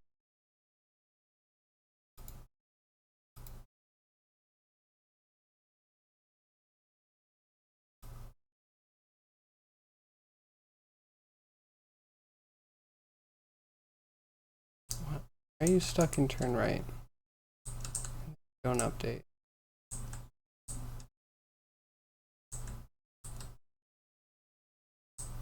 And then you like never update. That's a problem. That's gotta be that the AI is actually not poking the thing. It should be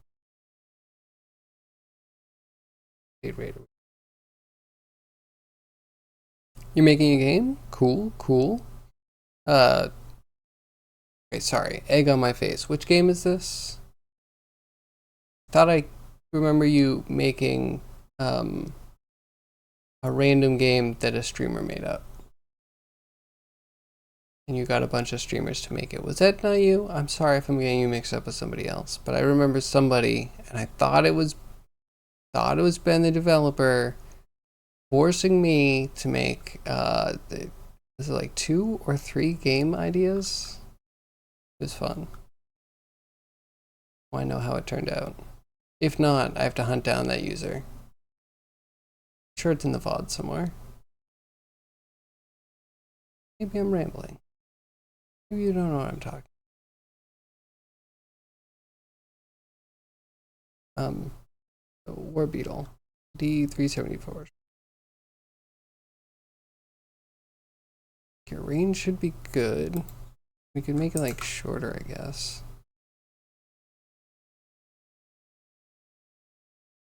Back angle, you know, okay, 1 degree. Wait, is it 1 degree? If it was radians, 5 would like blow it out of the water. It's not you, no! Then please fill me in. What are you working on?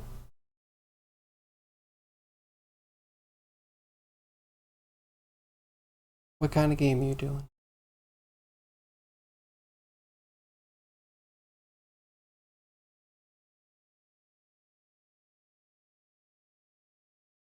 I'm interested. Now I am deeply shamed. Oh wait. Or if you haven't been in, I have some neurons firing. It wasn't a Five Nights at Freddy game, was it? Don't remember who was working on that one. And my shame. I'm sorry. Clearly I need memory enhancements. I'll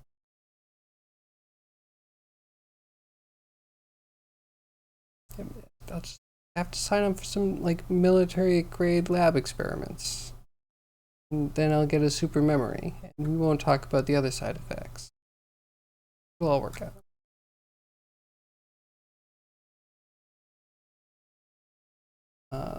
Update rate. Let's make it update faster.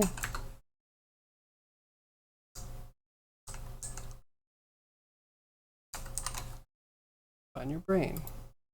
New text, tell me, bro. Why is weapon distance?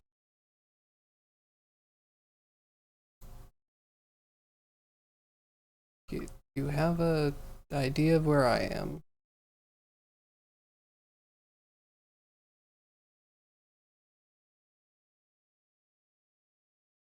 Weapon range big.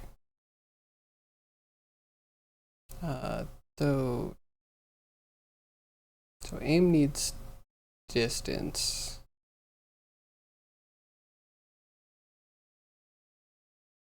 Frick.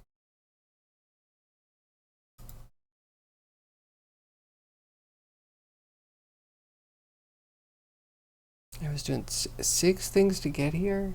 What kind of plan did you make? Okay, this is why we have to redo the AI. Grapple out of the actions and motivators and make new ones. Guy named Sleepy Boy. He sleeps and in his dreams with a rubber ducky that is his weapon. He fights enemies and bosses. That sounds cool. This seems new to me. I apologize if my brain's that bad, but yeah, this seems new to me. This sounds cool. So is it a platformer? Platformer or like, well, 2D or 3D platformer, I guess.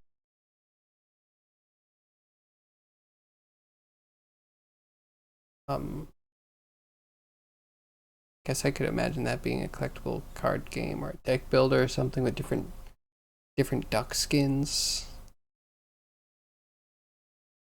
Man, what a fun meme game.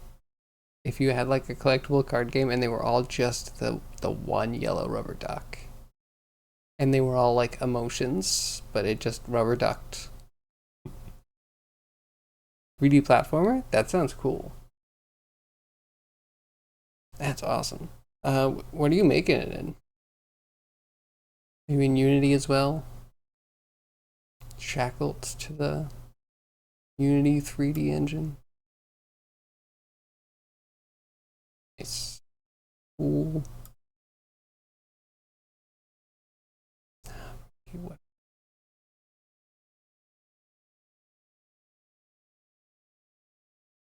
You're right, Grimy. It doesn't help me at all. Oh, but then it says targets. Yeah,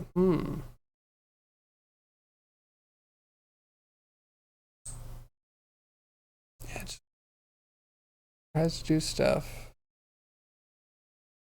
Whenever it resets, it sets the target. Then it's trying to get to distance to target. Now it's an idle. Great. Now it's wandering. Great. Okay, now you set target. Now if I go too close, oh, I can break it in 1 step or 6. Hey, we have like options. Seems like it's just weapon distance, that's the problem.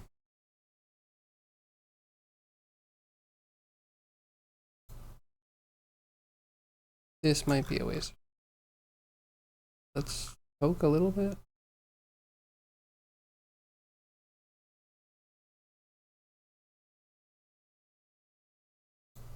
Okay, beetle.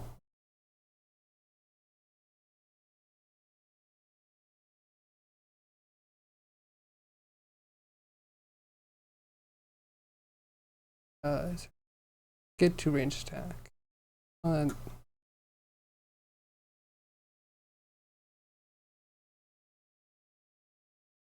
we're supplementing with something else.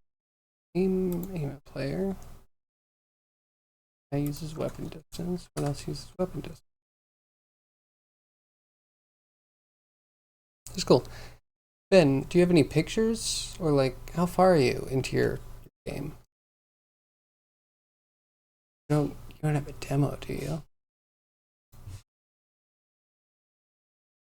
Or if you're nice and early, do you have any complaints about Unity? Man, I could complain about you all day. But, you know, I won't. I'll leave the space for you.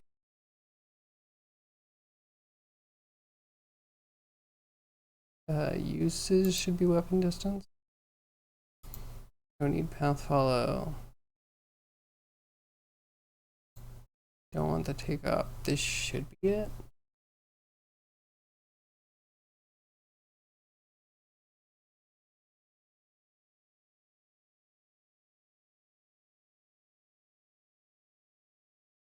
Or not actually.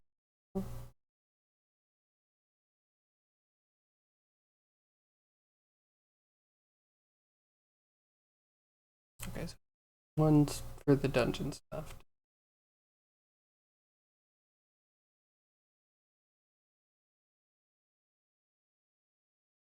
Take off the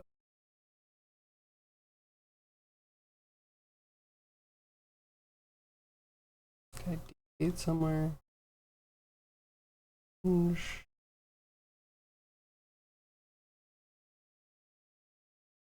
did I have filling this? Why is it now?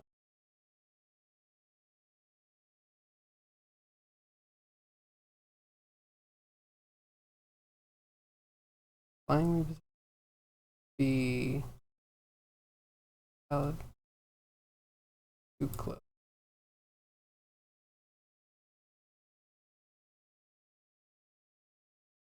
We're using this for everything.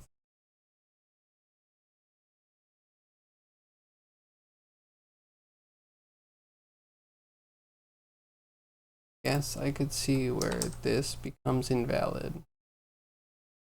Oh, it might become invalid as it's turning because it doesn't have a turn in place. So without the turn in place, it is approaching you or less than min weapon rate. Let's just return true. Always valid. Here's some stuff. Alright, let's see how long it'll take me to find another beetle.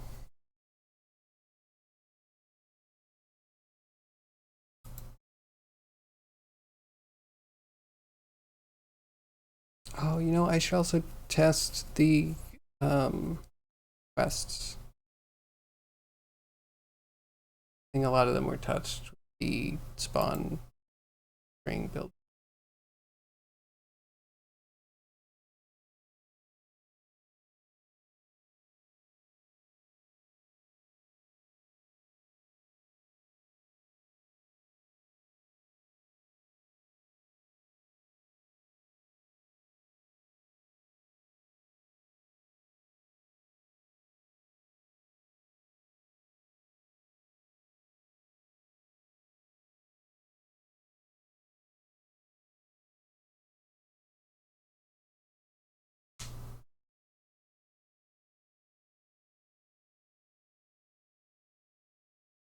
Man, who coded this game? Why does it take so long?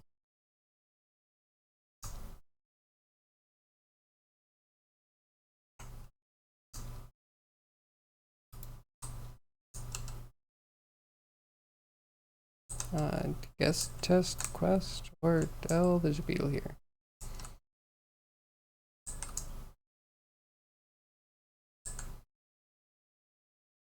Dang it, if that does fix, I think it just, yeah, it just flies.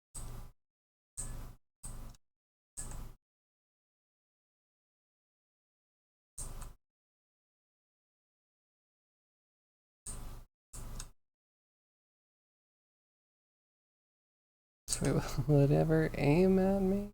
I'm gonna fly away forever.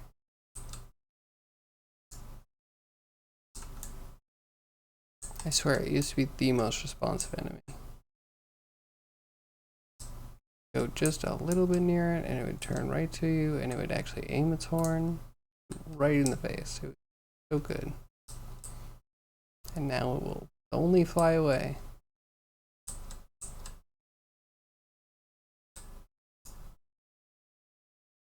We have dragonflies to kill. Not far out this time. I guess they either broke, or maybe we'll find a bug. Maybe they'll just be there. Maybe it'll work.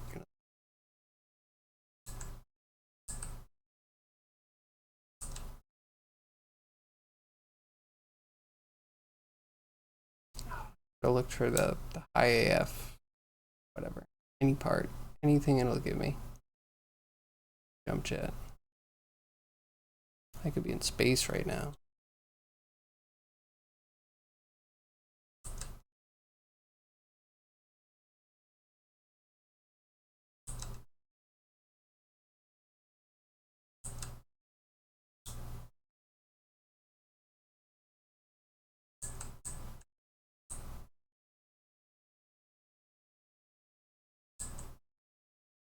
Make some big bulky rocks. Shove them in and see how bad they look. Cover up everything. Lots of cover, lots of terrain. Big bulky things.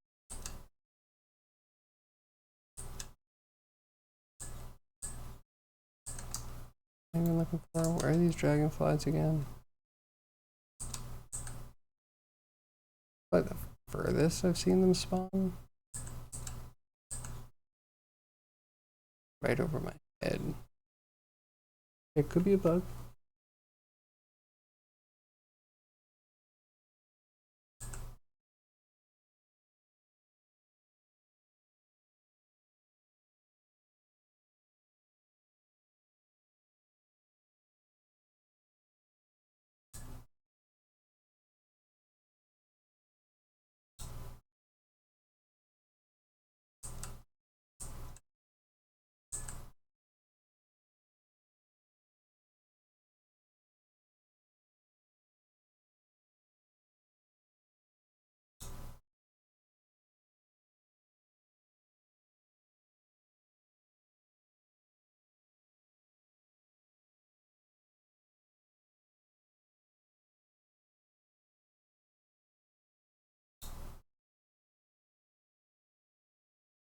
Hmm.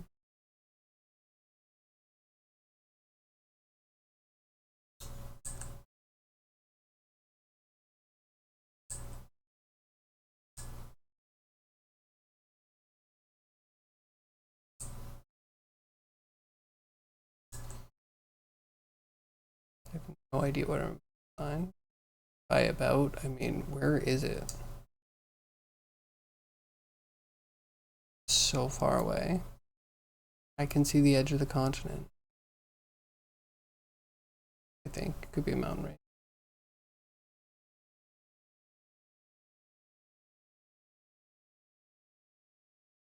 Slanty.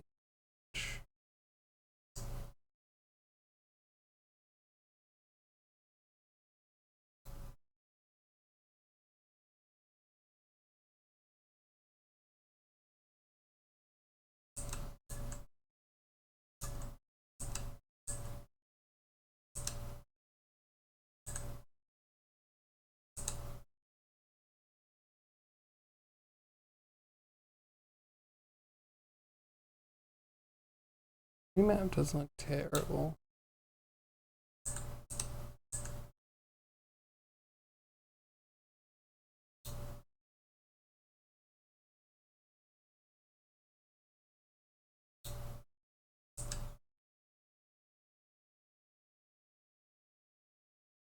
Mountains should probably be smooth.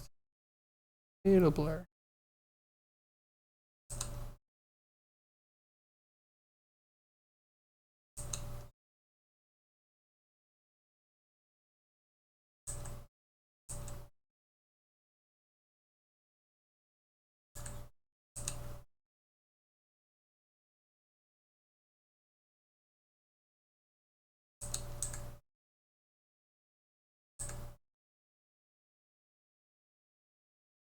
Yo, part is this definitely broke.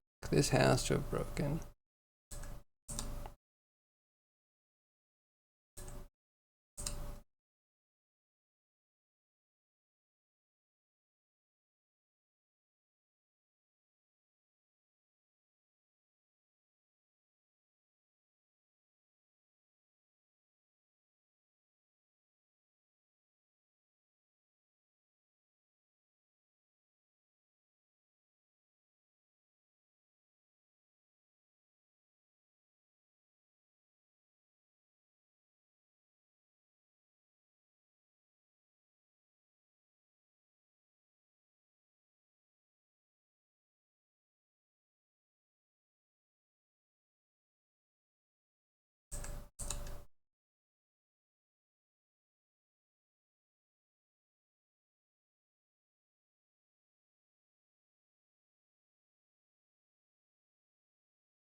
You know what? I'm wait.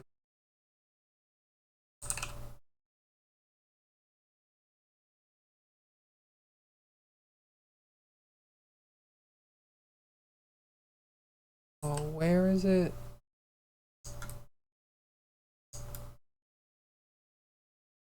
Why are you there? Oh, we're gonna restart. We're gonna try it one more time. We're gonna see where this. That's ridiculous. Because like maybe it's not accounting for, I don't know, start world offset.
Where are they?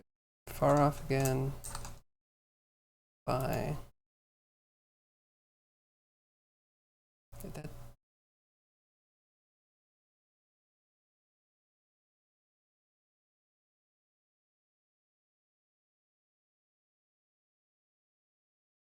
What's happening? I guess the question: when did this break?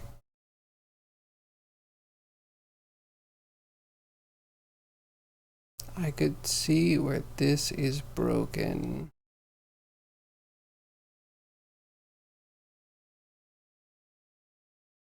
Inject.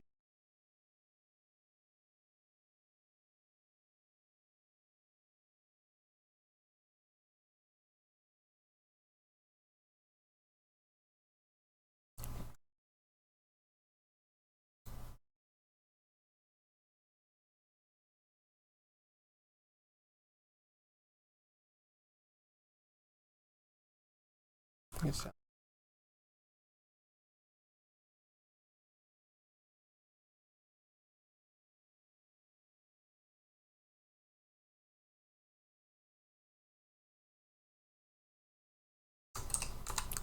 Drop that. That might have become in a bad way.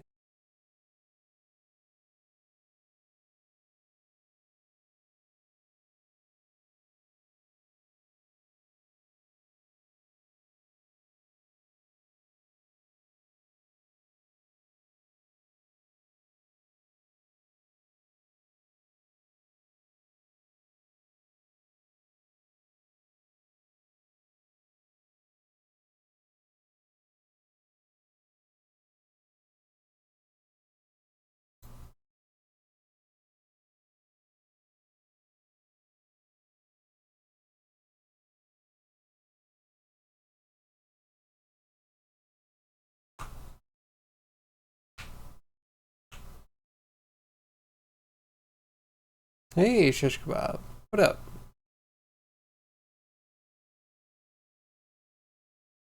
What are you up to today? And how's your Friday? I hope it's good. And it's Friday. We made it to the end of the week.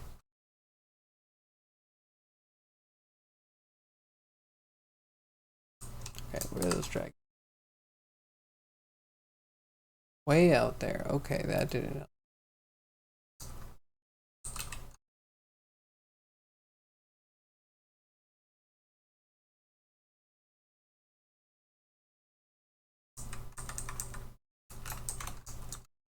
Maybe this needs a this.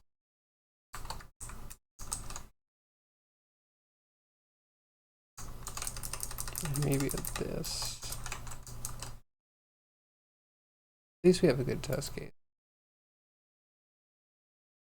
Making Mimikyu. Mimikyu, is it? Isn't that a Pokemon? Sounds like a Pokemon. Yeah, Mimikyu's such a creepy Pokemon. I love it.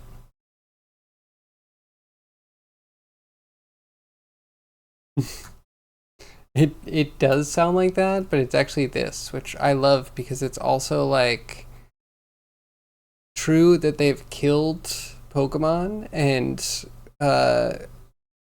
like resurrected it as a crappy garbage bag with a Pikachu face drawn on it. Like it is a perfect summation of what's happened to the franchise. Look at this. Busted form. Yes. Pokemon is completely busted now. This is what they did to it. Perfect.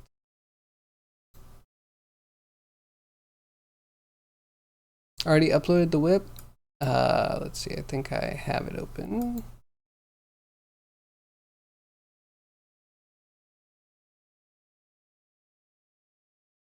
Ooh, it's looking good.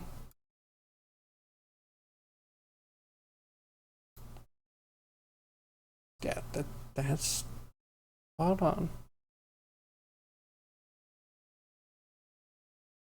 Sounds cool. What inspired that? Is that your favorite?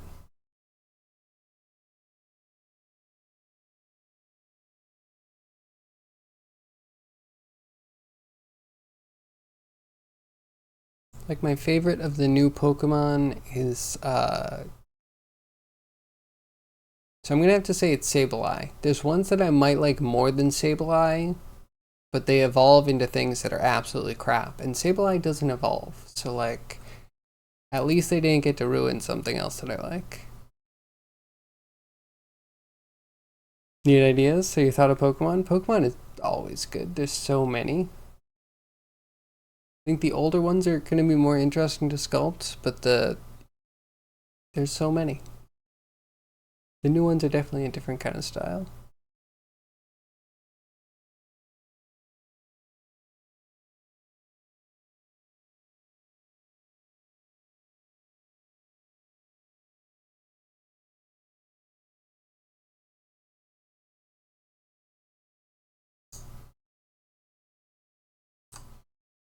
Oh, okay. I thought it was going to be a struggle, but here they are. Okay, what did I do? Alright, yeah, so the fix is just for things that aren't proximity. I don't feel great about that.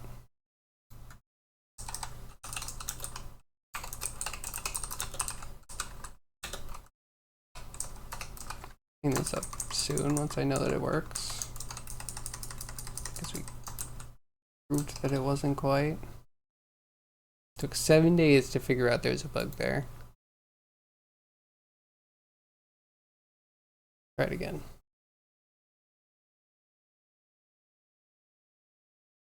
Corydon is cool. Let me look up Corydon. That doesn't sound familiar.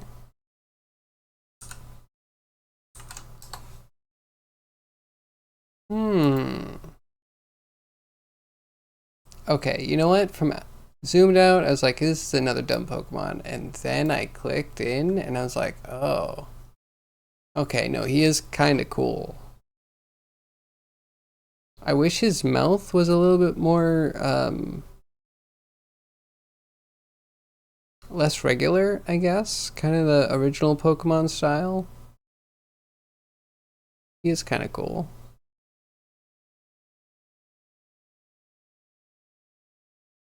He has a lot going on, which is nice because a lot of Pokemon have almost nothing going on these days.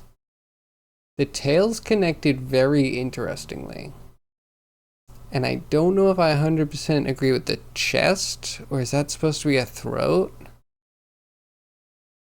Just kind of like put on there. It kind of fills out the character, but if you actually made it in 3D, I feel like it's just, I don't know, like a pill bug shoved into him. Like the worst Kit Bash ever.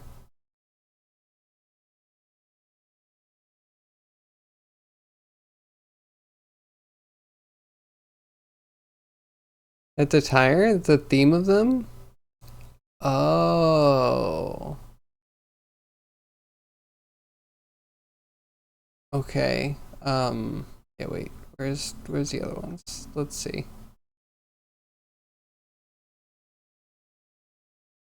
Oh, and this one's the seat, and the windshield. Okay, I kind of see it coming together.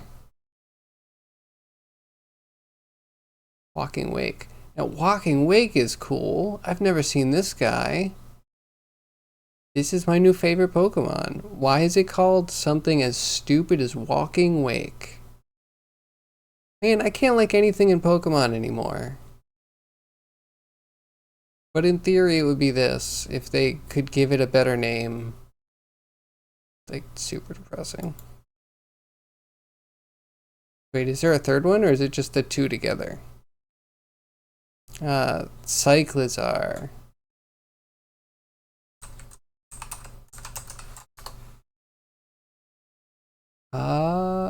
Okay, wait, are they evolutions of each other? I could see this one evolving into Corydon. But then Corydon goes to Mariodon? That's kind of lame. That's why I never like all the evolutions anymore. Bulbasaur, I'm all over getting an Ivysaur and then a Venusaur, and it's amazing. You know, I really like that, the Squirtle, no one likes the middle one, right? Everyone likes Blastoise. But that's why it's good, because it has a nice progression and you like going up. And I just feel like these days I hate the highest one almost always, and I can't really. A lot of them don't even have 3 evolutions anymore. What's happening to the worlds? What's happening to my Chrome? Hello?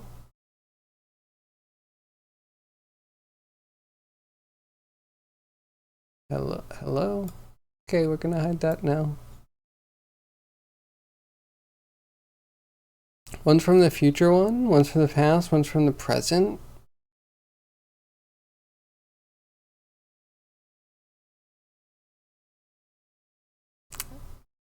I'm just out of touch, I guess. I would say that's kind of cool, but I'm sorry. I'm still stuck on. They started off with being like, there's 150 Pokemon, and we don't know that there are any other that have ever existed. There's rumors of some legendaries, which do exist, but we never put them on the Pokedex. And then a year later, it's like, oh, hey, we're talking to your family in that place that we refused to acknowledge for years. And they have all these Pokemon that we technically knew about and have in our Pokedexes this whole time, but they didn't even try. They didn't even try. And now they're doing future, past, present. It's just another thing. It's not even novel enough, you know? I'm sure there'll be a bad movie that is barely tied to them and just focuses too much on all the weirdest stuff. Like, it'll be about them, but somehow they put in some other Pokemon, like Celebi, that you're gonna fall in love with, and you just focus on the whole time, and then for 5 minutes at the end of the movie, they put in the actual ones that the movie's about.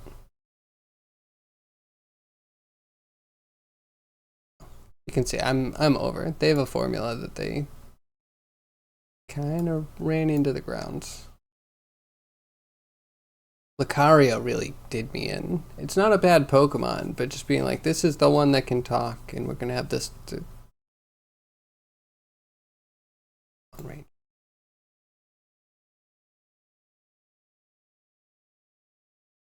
And every once in a while, I find a design that's cool. Then I'll find out that it's like not the real Pokemon. What's the last one? There was a Pokemon Gastrodon. So Gastrodon's whatever, but then there's a Hawaiian version. I'm gonna call it, I don't remember what the alternate place is, and it looks completely different. It's like dripped out in lava and whatnot. And I became immediately sad that they couldn't create a new Pokemon. They instead had to do a small skin that is only going to appear in one game and then is just gone forever. If someone's like, what's your favorite Pokemon? It's like, it's the Alolan Gastrodon. And everyone gets to be like, oh, I'm not willing to look that up. I'm sure that's so cool, though. Pokemon. I'm dying inside. Like, I put in Gastrodon, it doesn't even show the shinies or the alternate skins. And how do you deal with that fandom? Here it is. Oh my god, it took so long. So Gastrodon looks like this normally, which is whatever. Who cares? And then this is a bad version of it. But instead, it got little steam pipes on its back. The other one in the pixel art looks like it's more made out of like a very weird colored lava, like much drippier. Oh, and of course the Rule 34. Alright, cool, done with Pokemon. Yeah. I mean, good luck on the one you're working on. Mimikyu, definitely a cool one.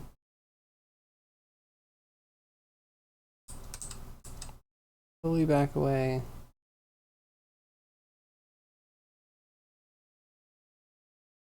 Okay, we have to try the quests.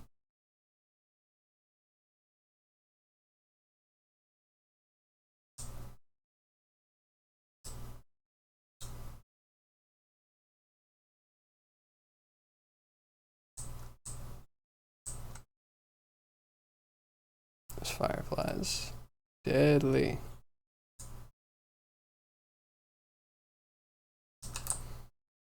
And then they jumped. Hello? Said you could jump.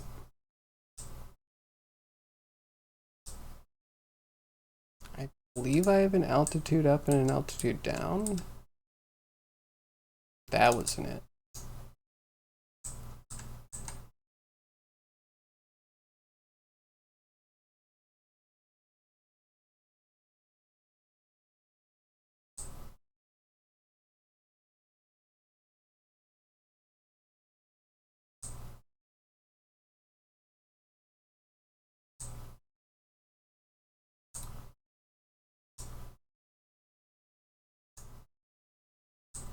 Oh no, don't turn to me.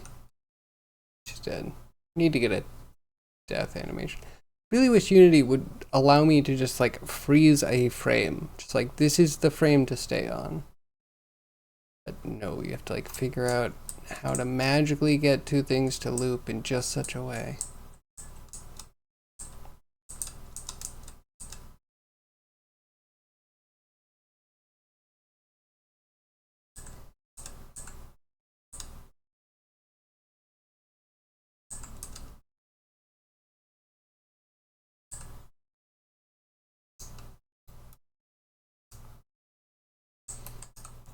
Okay, cool.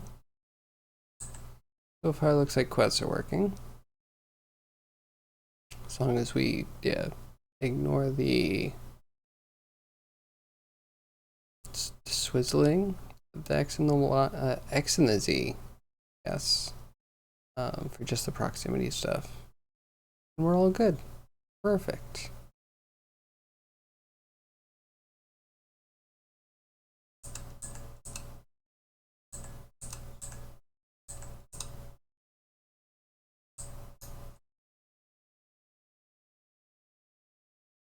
Nice.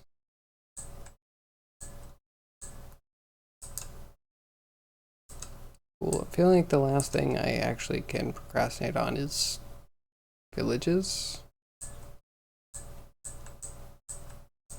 And then I'm making art, I guess. Art or quests. Or customizing data to put in.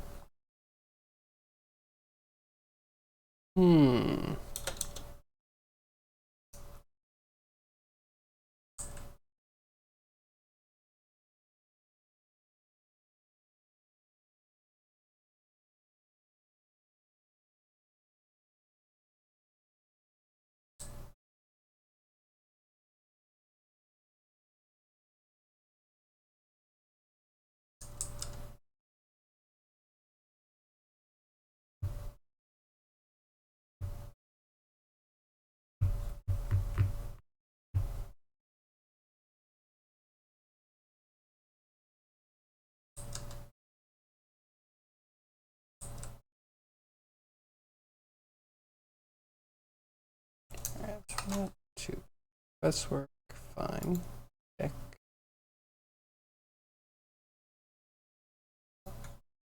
Let's see, the GUI seems to be working pretty much. Rouge? Dang, you hit hard.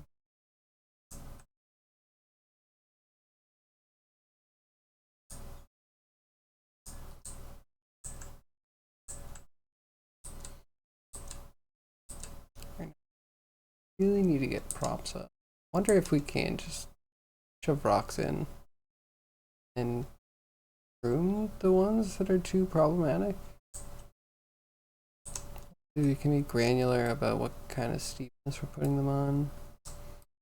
Deal with the actual map getting better later, because it's already, we're at least spawning stuff and variety on there.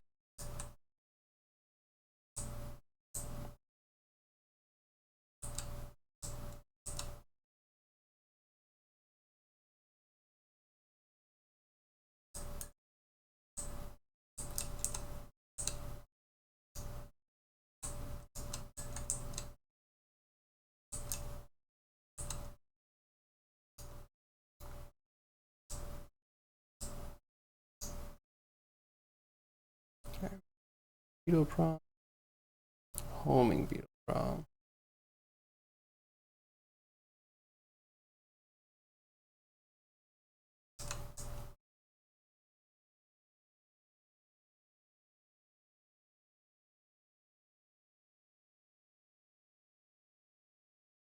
Get 'em.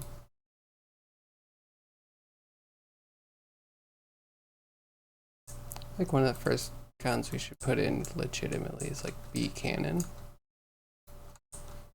All the visuals and the audio that would come with it. The next thing will be muting weapon ambient sounds so you don't go crazy with the buzzing right next to you here. But maybe for the apiary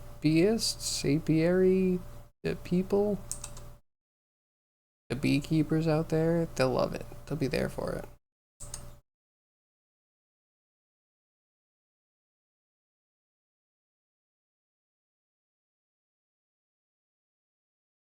I'm excited about villages. I want some semblance of like purposely built something.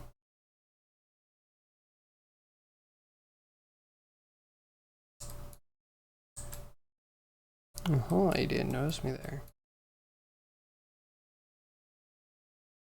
But thank you. Oh, thanks, Grimy.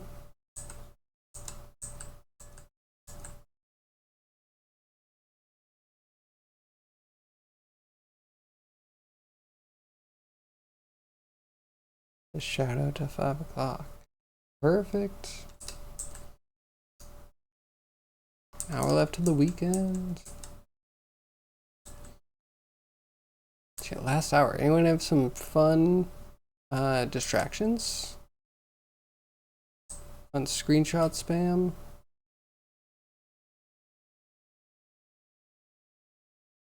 I think out somewhere.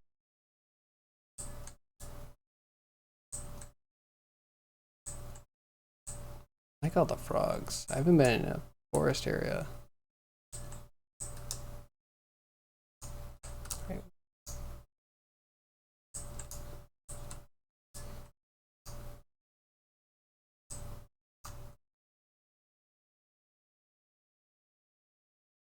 Damage 15.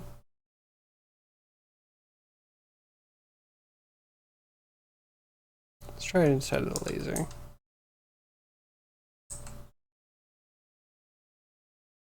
I don't have a reticle for it. That's a problem. You didn't need that to aim, did you? Though it is kind of satisfying lobbing them out there. I kind of want to have one way steeper. Go straight up in the air, like a mortar. And then giant columns of fire when it lands.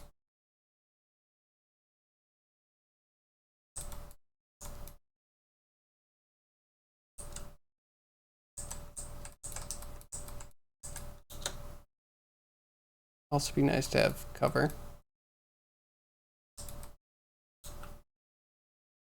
So one thing we're really missing from the quarter experience is lots of peaky places.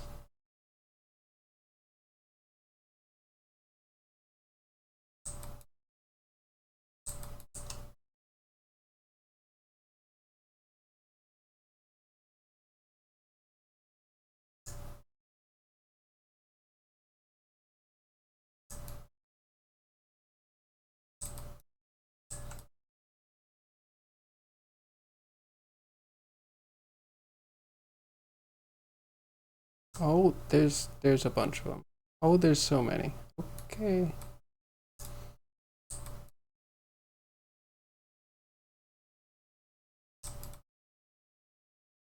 And I could get this.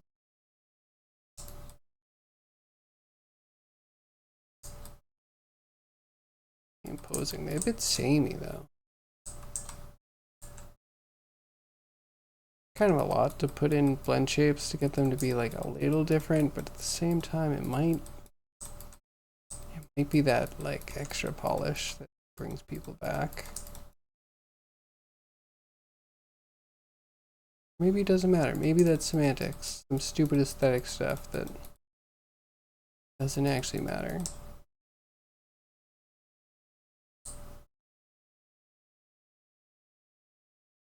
While I feel like that could be modded, I feel like I don't see variations on base models that often. Mods. Not that I go looking for mods. I guess I would expect to see pretty much just new monsters instead of monster groups being slightly varied.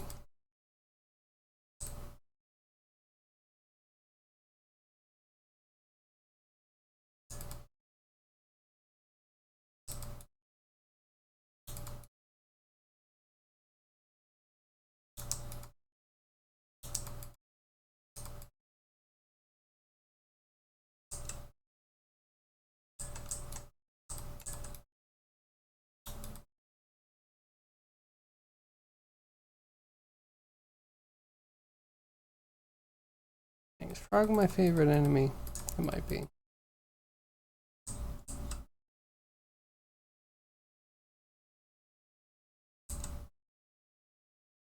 And the cats work well, but I might low-key hate the cats. Missiles are really annoying, and they turn around real slow. I guess it's a boon, but having enemies that feel like duds instead of studs doesn't really make a game feel good. I kind of want challenging opponents, which they are at a distance, but it's not super fair.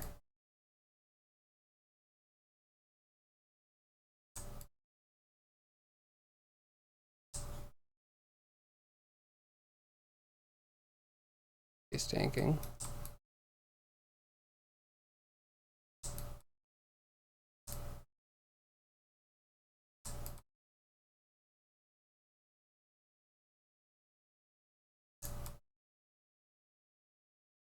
I got him. He was just a minion too. A unique burst laser. Would be good if the tables were balanced.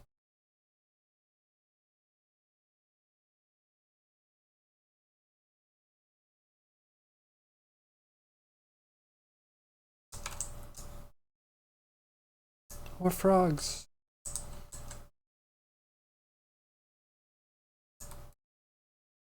Oh man, that laser. That laser go burr.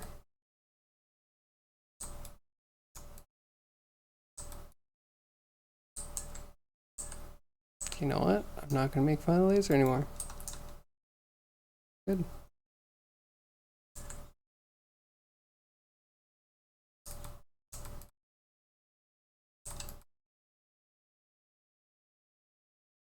Oh, I do just need to get quests online, don't I?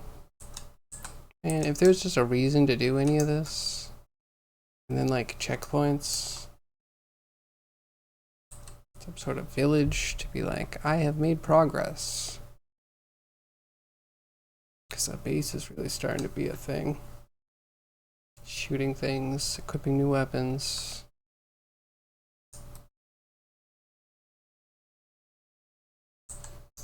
Kind of weird that it's coming together. Is that okay for me to say? It's weird that I've worked on something and it has progressed.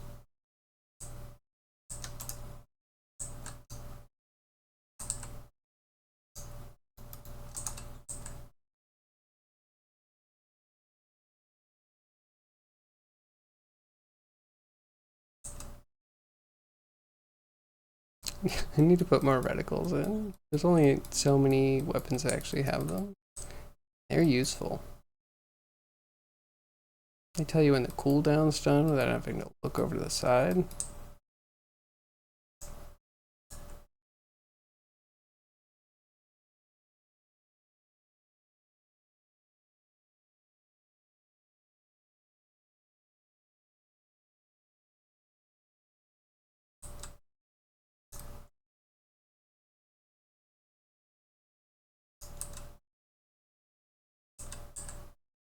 I mean, I'll take it. Oh, wait. I can barely see it, but do you see weapon size is so tiny. That's definitely on the list, because if I go into a dungeon, they don't quite load the right size. I just need to save their, I don't know, original bounding box size. We can try and restore that and then modify it to the size of the collider that it's trying to fill.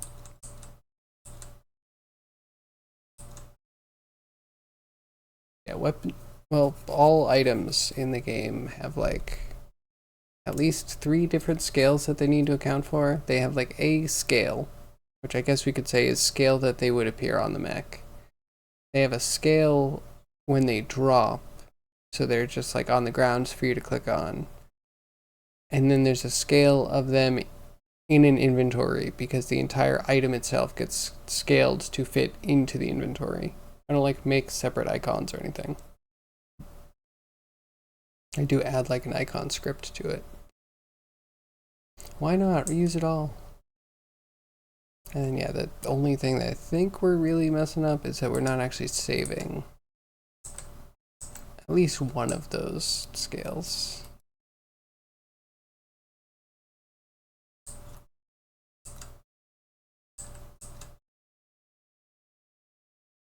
Yeah, the torso is also pretty bad. Or maybe I just have to look into my solution for resizing things. A lot of it works. I think there's just sometimes a problem with the base size of things. I don't know. It's a problem for another day. Okay, what do I do? What do I do? That's kind of work. Quest manager could probably be a bit better.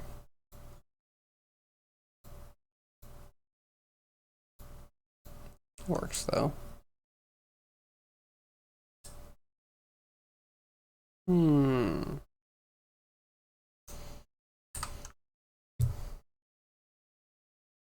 So we have some untested stuff we could play with, but it's gonna get real ugly. Look at inventory, I guess. I don't know. Now we're at like the coin toss. We could do anything. Not today, Unity. Stupid prompt whether I want to disable something that's working perfectly fine. No, thank you. It's working perfectly fine. Thank you.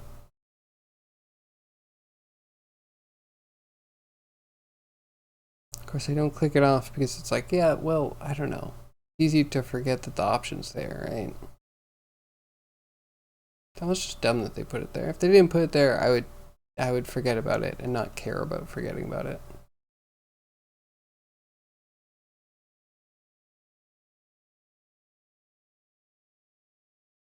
Stuff. Yes. Rotate.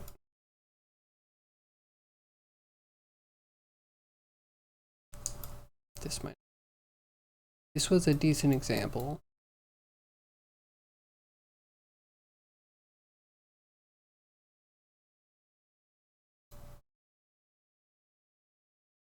Start wave. Run it and see what it says.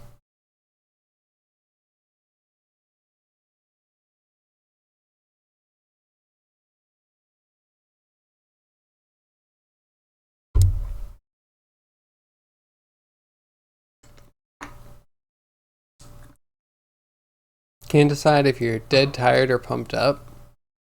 Sounds like you might be in your second wind. I guess that's... I was gonna say, what did you accomplish? That doesn't really tell you what you're going to feel like in 5 minutes. I guess, how are things going? I guess it's a good time to have a check.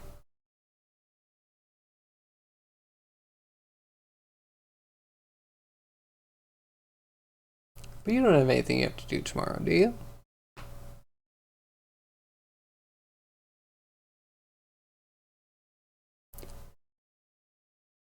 You could always code till you crash.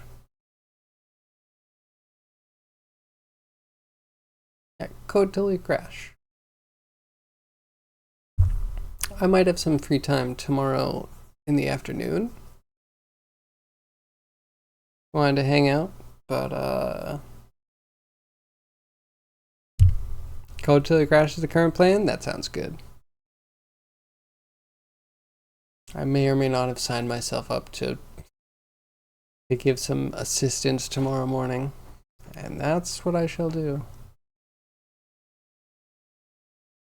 Ah, man, I gotta prep for that. I'll have to do that tonight. Oculus wants to give me all sorts of problems. You know, I should try the wired connection. When I do the AirLink, it's like only showing half the screen. And other people are like, I just uninstalled everything and reinstalled. I just bought a brand new computer and it solved this problem. You know, it's like, well, is there anything rational or sane?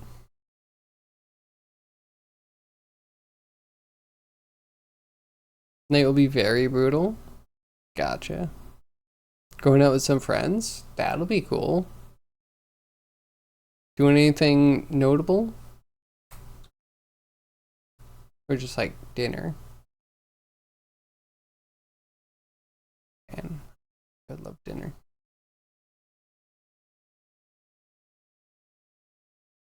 Why are you out of range?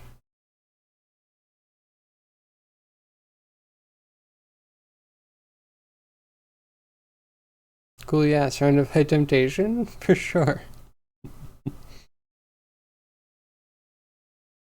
So, yeah, wait, is smoking cigarettes tied? Well, it's probably tied to like everything, right?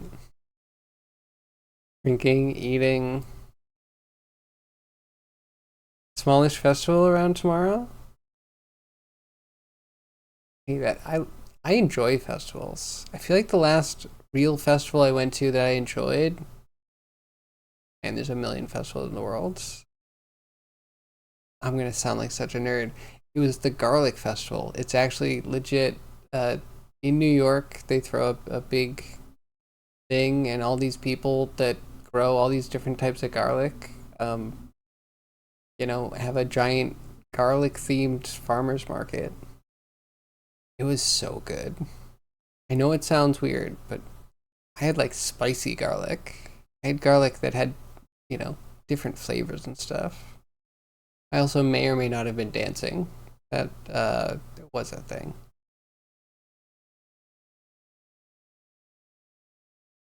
And everything, especially drinking. Yeah, that makes sense. Yeah, the drinking might be hard, but hopefully eventually, right? The food is gonna taste better. That's what I hear. Once you quit smoking, everything starts tasting a bit better. Hopefully that helps motivate. Yeah, I would imagine. It's very Slaanesh, right? To just, I want my full body to tingle while I'm also unable to fully use my brain. I want to be tipsy and tingly. Your coffee doesn't taste like you want it anymore?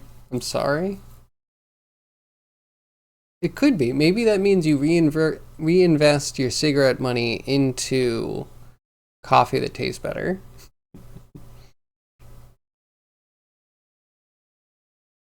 Yeah, that could be good. Maybe you just become a coffee connoisseur.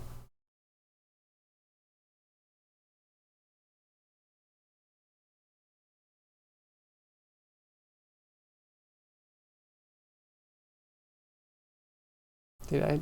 Because I reversed this? Is it? Why would I even do that?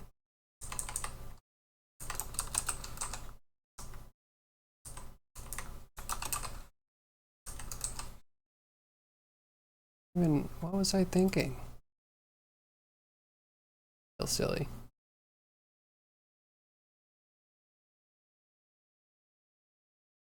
You already knew that you always drank trash coffee. So in my house growing up, my grandmother liked to have, because I lived with my grandmother for a long time. She liked Folgers, and I would make her Folgers in the morning, but I wouldn't drink any.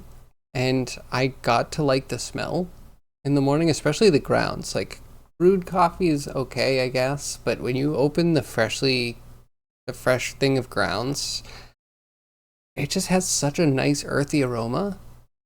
And then I find out later there are people that are so dead set against Folgers, calling it like the trashiest coffee there is. And I'm just like, oh my god, I actually kind of liked it. It had a logo or something. It had like a motto that it was good or something. Best part of waking up? Wasn't that the incest coffee? I'm not aware of that.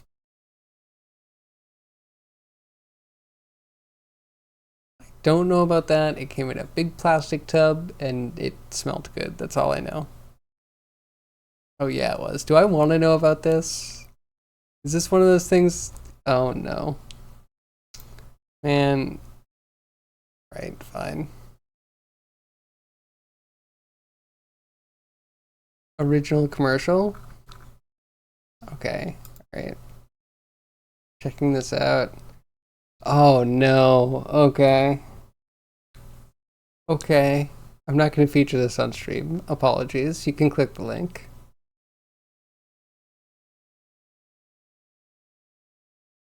Okay, you know what? I saw this, but it came from a different time, alright?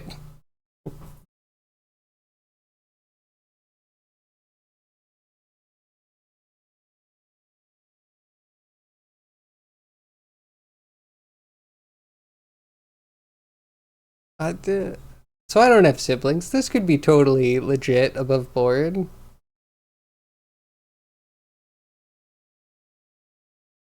Okay, yeah, that was too much. It's just that moment. They just needed to cut right before that moment. I'm not going to show you, but you'll know. If you see it,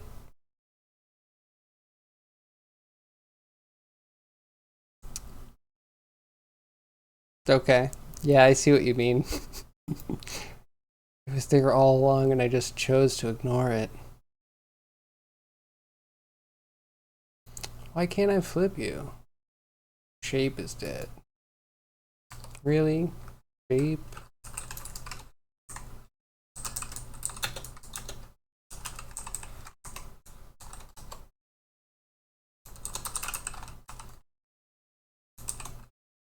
Assert. Come on, just log an error. Who asserts anything?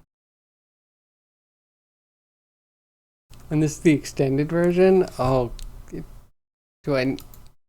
Is this a must watch?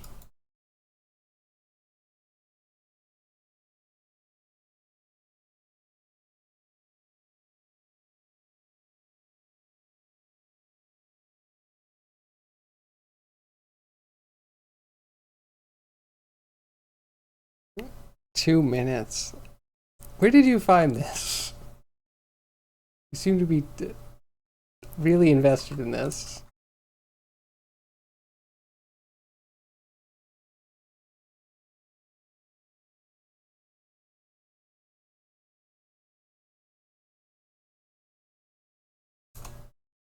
Okay.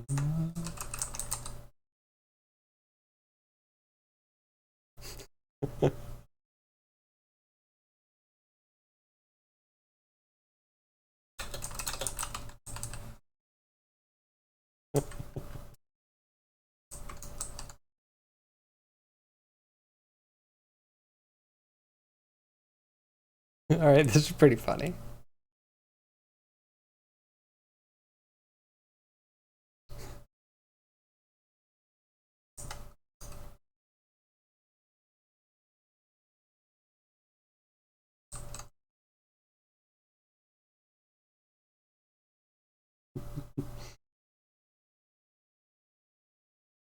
Oh no. Oh no.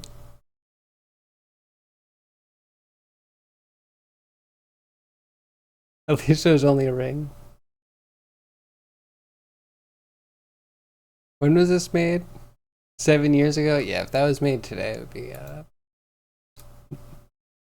man, the world has changed in a very weird direction.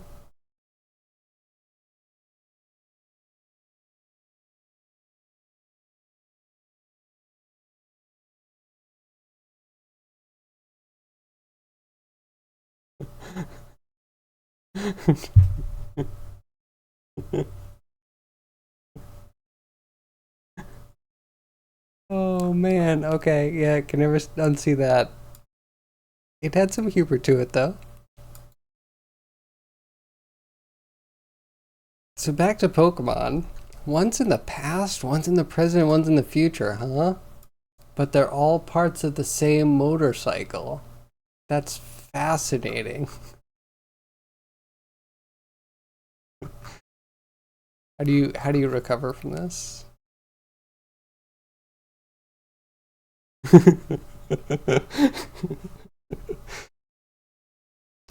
I'm out of water.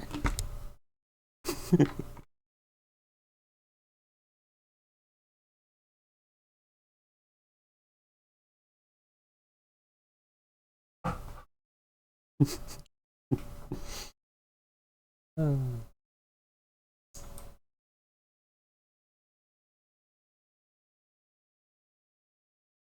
but okay, is that a problem? No, this is a problem. We don't.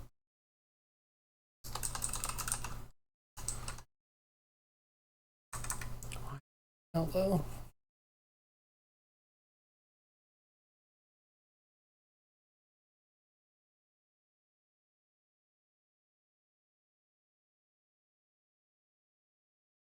Every time I create it should be created with shape.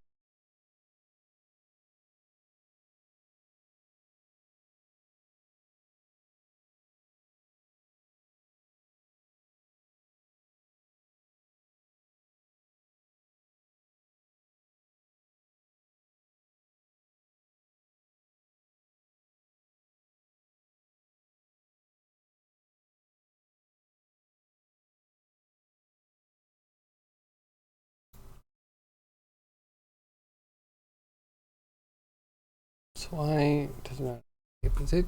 Did it delete itself? Did it unserialize itself yet again? Oh, that's good. I can't explain why it did it that one time. Actually, some of this data might be useless. By useless, I mean just wrong. Why is the position 0 on everything?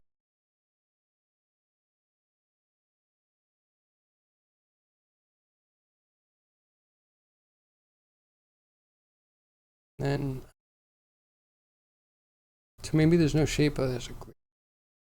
To pass that in instead.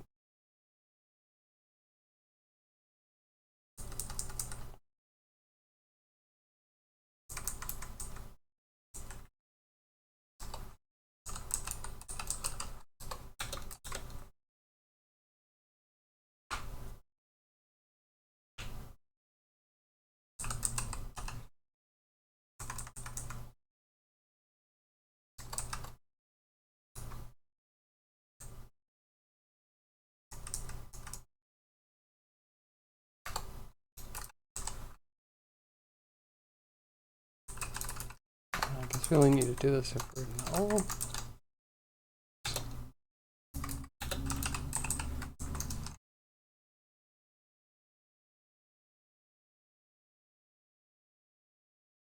Alright. Sweep all the errors under the rug. And it'll work, right?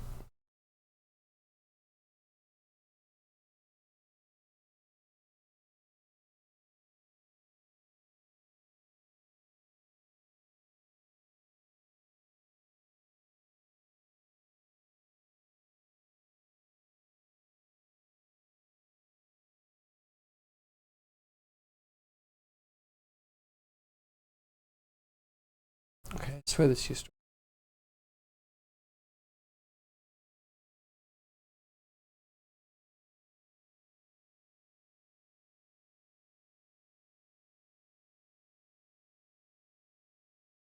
wonder if the piece is being set to the same size.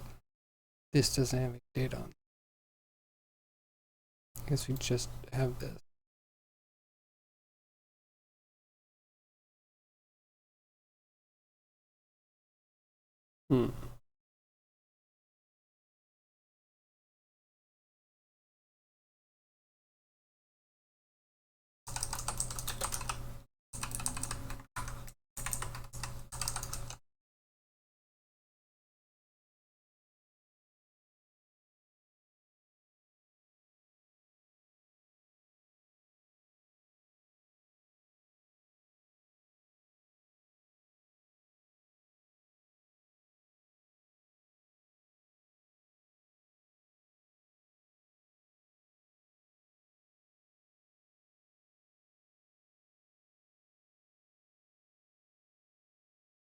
I did something. Okay, still error.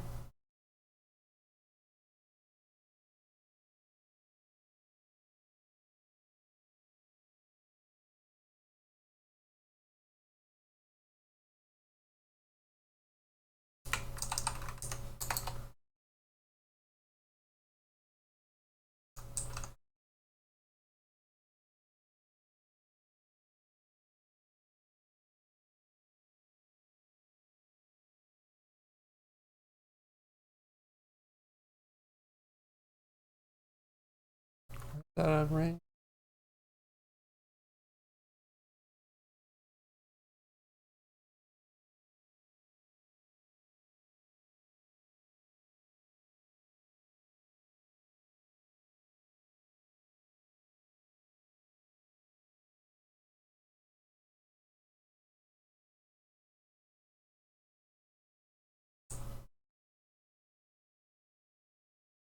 This used to. Why is it?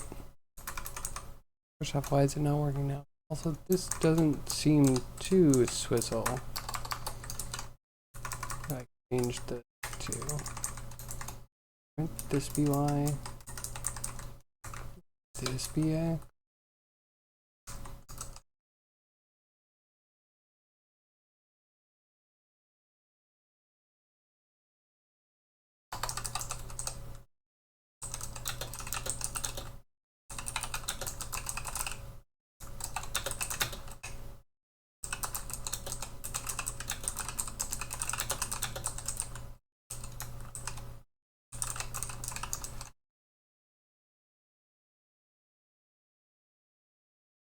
Give me some good news.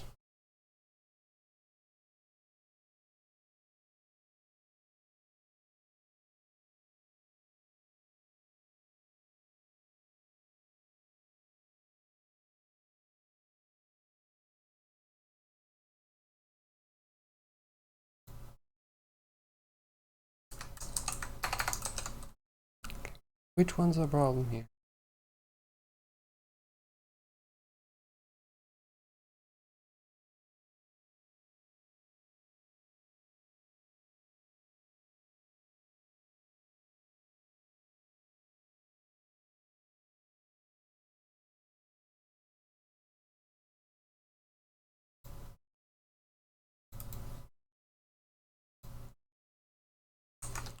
Fine, we'll print something out.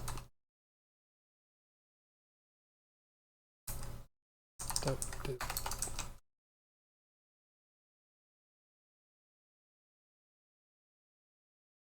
feel like it's just not doing the right shape setup.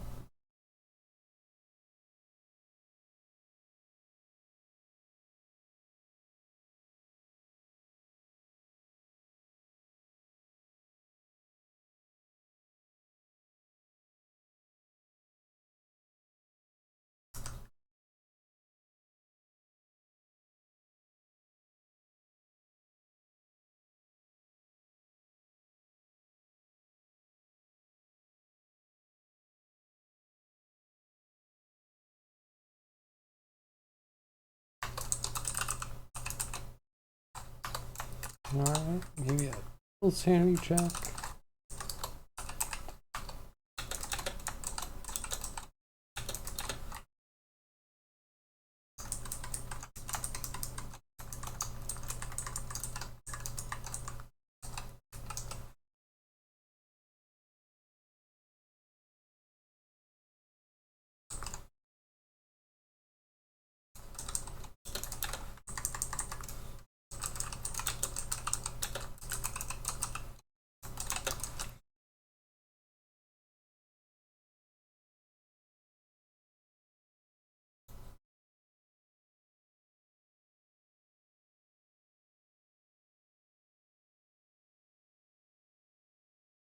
Back? Cool. Welcome back.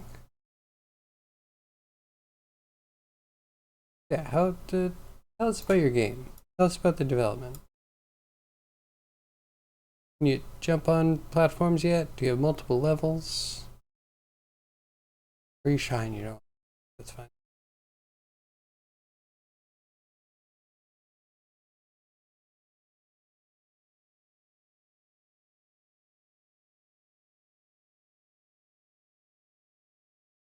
It's, it's right at 0 becomes what? What? Why does shape refuse to exist?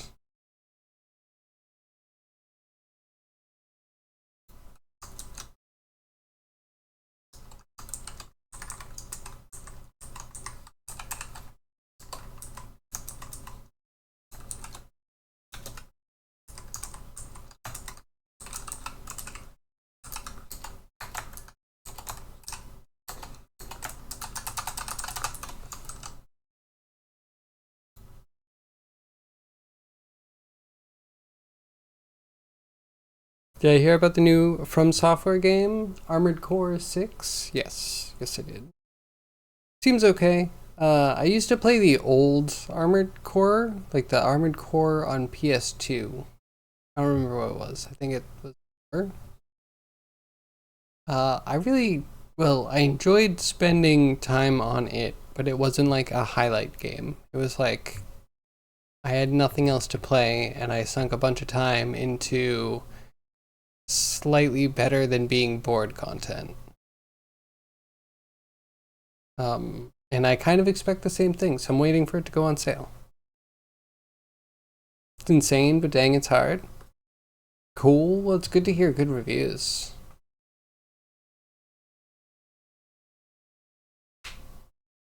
Yeah, the last one I played was mostly about just customizing your mech to get the right loadout to beat the boss in the like very dull arena. This one's at least very pretty. Has the Sekiro posture mechanic. And, I'd have to play it. I can't just be like, I don't like Sekiro, because you know, it's just a mechanic. I have to see how they integrate it. But yeah, that doesn't actually make me interested in playing the game. Also, they might be selling it as a Sekiro mechanic, but it might have always had staggering your opponents, and now they're just trying to pull more Souls players into Armored Core by being like, oh, look how Sekiro it is. Slight chance, because I do kind of remember, you know, you do enough damage or they would overheat and they shut down for a bit. You get a couple more shots off them. You know, that was always kind of the gameplay loop.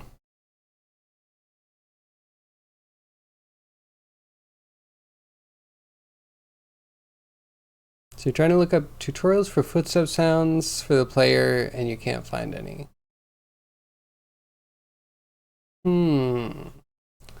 Yeah, footsteps could be tricky. I feel like I have something that says every time you move a certain distance, we make a sound. And then if you are running, like if you have a shift modifier, we just play that sound more often, if that helps. Oh yeah, that's also a good point, Zombie. If you actually have feet that you can see and you want the audio to line up, then yeah, just a collider is good.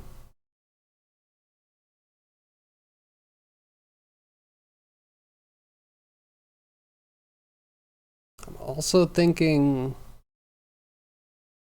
having another 2 feet colliders that are constantly going to be in contact and triggering. Well, don't put on collider stay on them. Yeah, definitely don't on collider stay.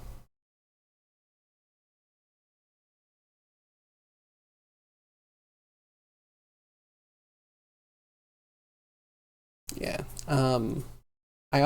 I had something that was like a mono behavior, just like a little script I would attach to things, and it's called like physical material data.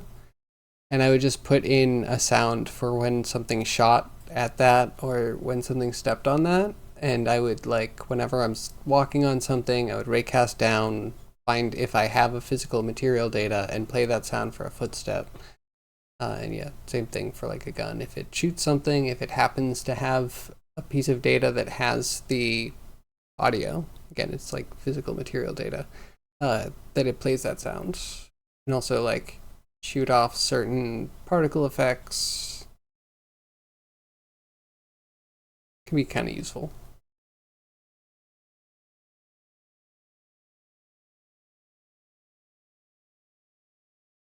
You could use the layer system. That's true. Or the tag system. Do I have a mono behavior for walking on sunshine too? No, because I couldn't get the baked light map for the sunshine rays.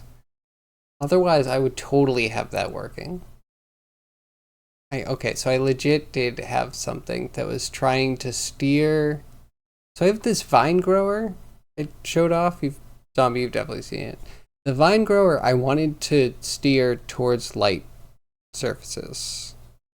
But I didn't want to make it so proprietary that it went in and actually sampled light maps, because at the time Unity was kind of phasing out their light map system, which is good, thank God. It was nice if you needed it, but it was always there if you didn't. Kind of a pain in the butt. It's a whole new meaning to volumetric lighting? Yeah. I mean, a mono behavior is a good way to attach data to a surface. Like, that's kind of the right way to do it. And then it just wouldn't have an update to it. It'd pretty much just be a struct, but yeah, it could be a component. I don't know. I don't find it the worst. Otherwise, you're going to need to have some singleton out there that translates what a layer name is to a sound effect for stepping. Again, totally doable. Man, there's a million ways to do everything in game development. And the only wrong way is when it's wrong, when it actually does not work with the rest of your code.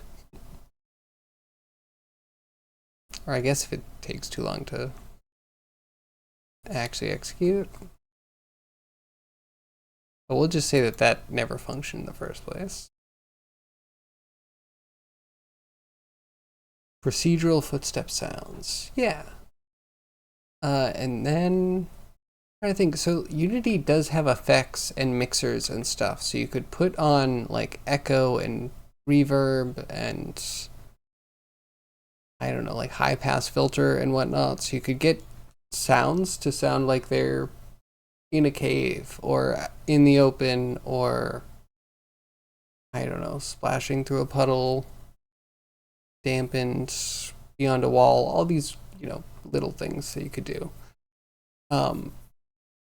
But then it's all attached to like the audio, the thing that's going to play the sound needs to have the mixer attached to it. And then that mixer needs to have the effects on it. And I think you can change how much those effects are active, but then you have to change how much those effects are active to be able to get like all of the player sounds to be modified for being in a cave. You know, it's like there, but so much infrastructure that you're going to have to make yourself. Yeah, you can do a ton. I think the audio system is the last system they put in that I've been completely like, yes, this seems like the right way to do it. It's a little bit too much in there. I don't need half of the mixer views and groups or whatnot, but yeah, it works. It's all integrated. You don't need some weird package update for it. How heavy is sound mixing?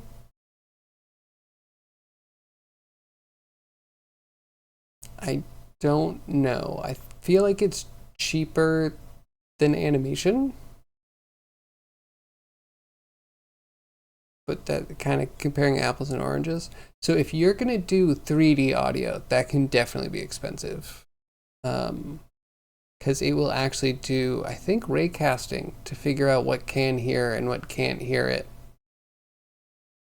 And where it is in relation to everything else. It'll like do the full calculation for every audio source for, I would say every camera, but Unity yells at you if you have more than one audio listener. Found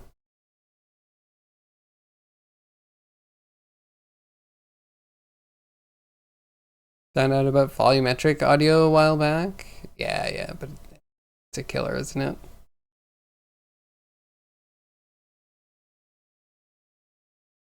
Oh wait, what do you mean by volumetric audio then? Like, are they calculating how much audio at different places instead of just like a straight fall off?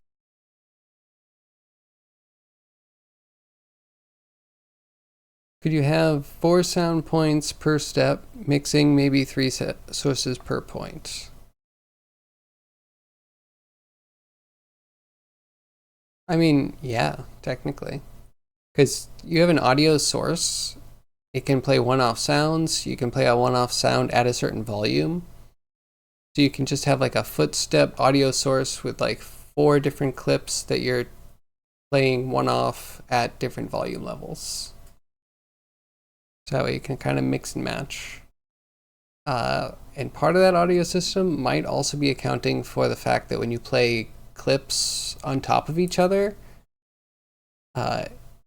science, the like decibels don't layer on top of each other, they add on top of each other. So every new audio source makes the total volume of the game louder by that amount or something like that. I'm not going to pretend to be an audio expert. Volumetric audio, a whole mesh emits the audio. I guess that's kind of cool, but I don't know why I would fully need that. I feel like faking it's usually good enough. Think of a buzzing electric fence. So it would be cool, I guess, to... So you know the light system? Like, I complain about baking lights, but the light system's really nice where you get to put the grid of light sample points down. Why do I forget what they're called? I don't remember. Light probes? Light probes, that's the one. You get to put the light probes around and you get to see what they're connected to. And that blends all of the different areas with different light values together. So it'd be kind of cool to, it's kind of like just extending area. It would be nice to see the same thing with audio, actually. Yeah, single audio sources. And then those are not going to necessarily transition well. Oh, I hate it. The right way to do an electric fence might actually be while you're in proximity to the electric fence, you place the audio source at a distance that the fence is closest to you, but constantly. You know what I mean? So there's only one audio source playing. It'll kind of follow you around, but it will always be kind of all on the fence.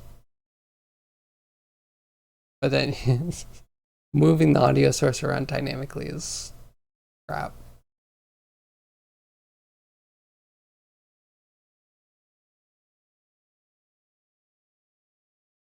Right? But yeah, like a river. That's also a good point. Like, this would be really good for things that makes sound in a line.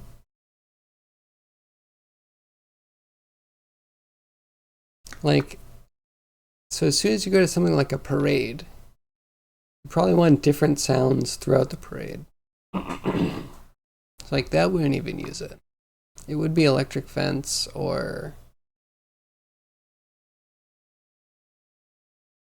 It's weird because sounds don't usually stretch out like that.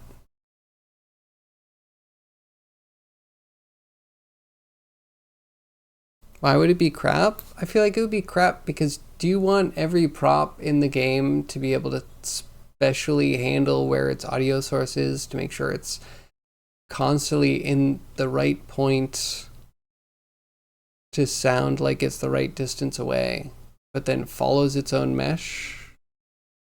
I don't know. It just, if you were doing a one-off scene where you walked around, sure. If you're doing a whole game that has multiple fences and multiple rivers, and if you're gonna do, I guess, like like electric line going down the street, right? You could have the buzz of the electric line, and you could have the birds also as another kind of like line audio. But that wouldn't do the whole thing, right? That would be a small section. I don't know. It would be fine. It would just, it's another thing running in the background that would just take all my cycles. Is path traced environmental 3D audio a thing yet?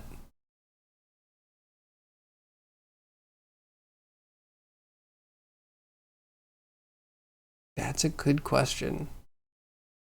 Not that I know of, but I almost want to say 3D audio is supposed to kind of be that, but it doesn't, you know, it doesn't pick up other audio sounds and bring it with it.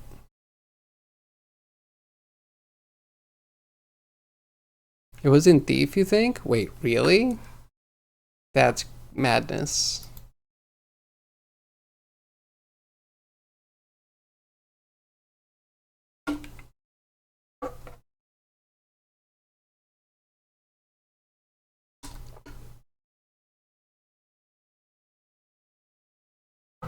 I knew people obsessed with Thief. Okay, this is the whole thing.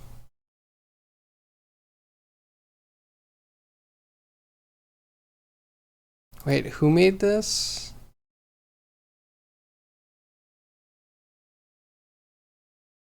Sorry, I thought he did Looking Glass Studios. I hear that all the...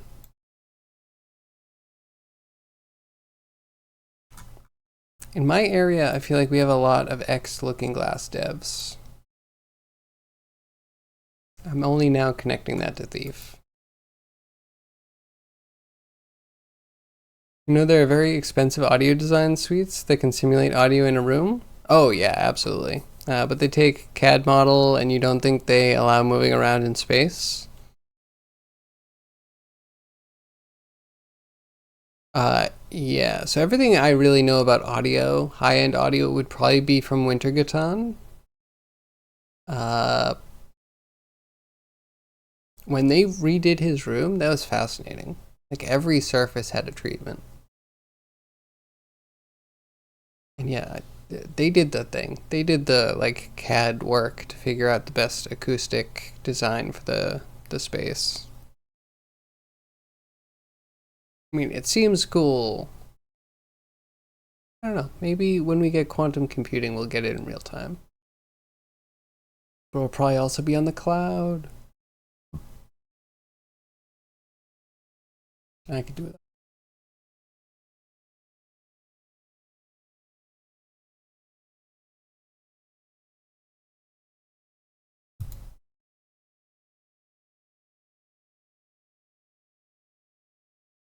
Huh?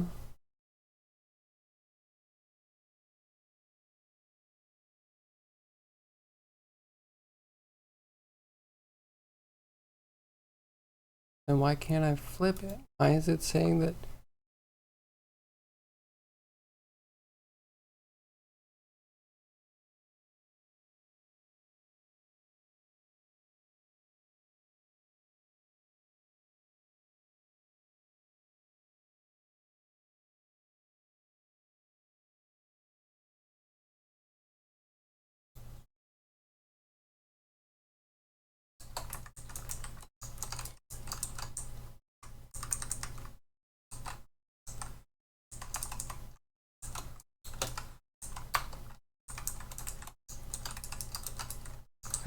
about that. I'm not really printing out to see if that works.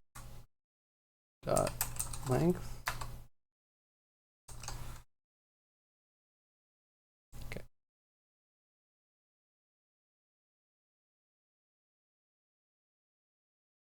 Maybe in a few years if GPUs keep getting beefier? Maybe.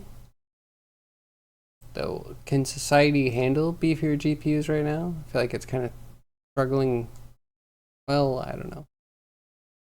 Consumer graphics card department's like non-existent. Going out the window.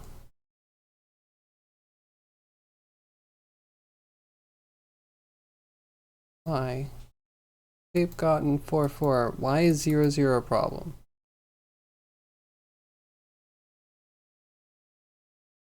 Again, no shape is empty.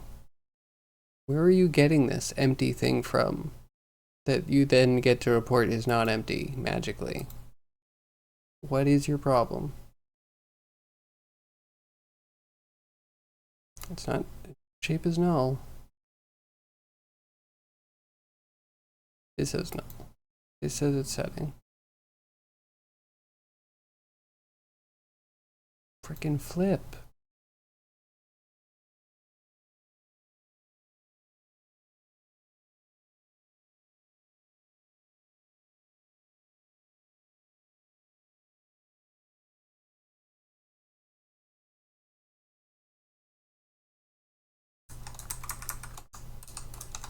And I'm done. Brain fried. Good thing there's only 5 minutes left until I get a good distraction going.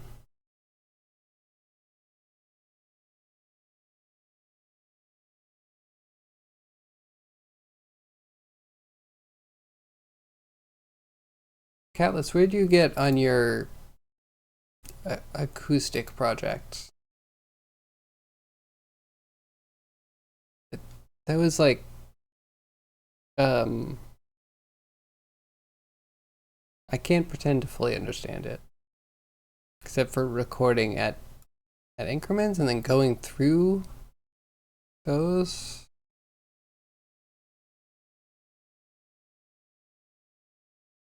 Was it like a photogrammetry for audio? Did I tracked like all other projects? Good.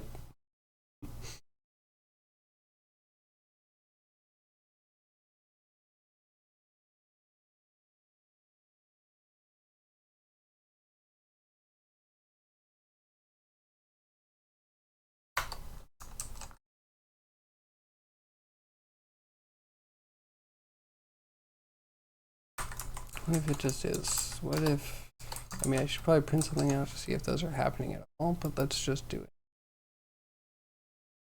I don't need those checks. Sorta. Okay, I'm sure I'll understand it more when the time comes.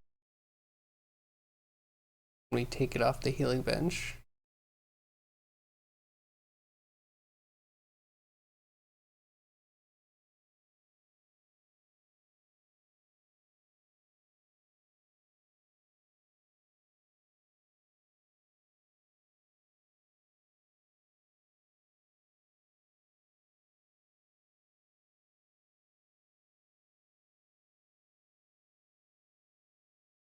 I guess starting piece shape being null doesn't really help, but why is it null?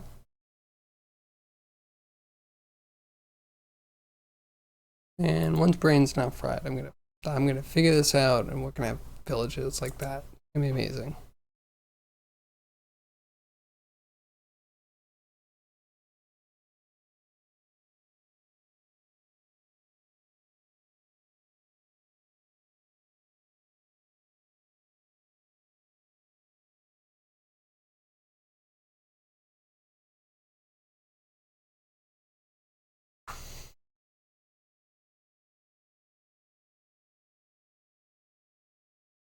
What am I doing?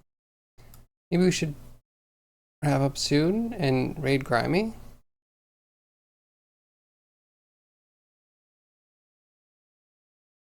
Like Grimy's been setting up stuff.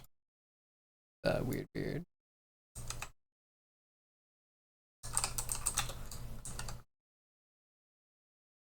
I'm gonna piece just like a little bit early today, just a tiny bit early. Yeah, I'm definitely around Saturday-ish, so hit me up. If you have anything to say, any updates or what have you. I won't be around Sunday. Stream on Monday between 2 p.m. and 6 p.m. Eastern Standard Time. Until then, thank you all my lurkers, my chatters, my VOD watchers. I really appreciate each and every one of you.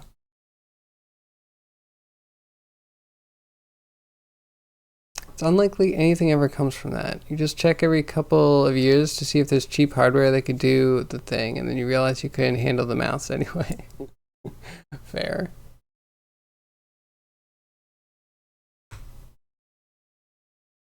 Fair.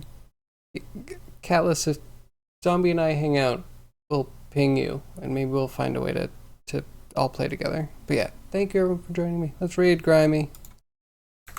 Oh no, is Grimy... No, Grimy's trying to... Okay, we gotta go quick. Alright, thank you everyone very much. I hope you have an absolutely wonderful weekend. I will see you on Monday. Goodbye. Oh, check out the Discord. Updates and stuff. Yeah, anyway. Bye-bye.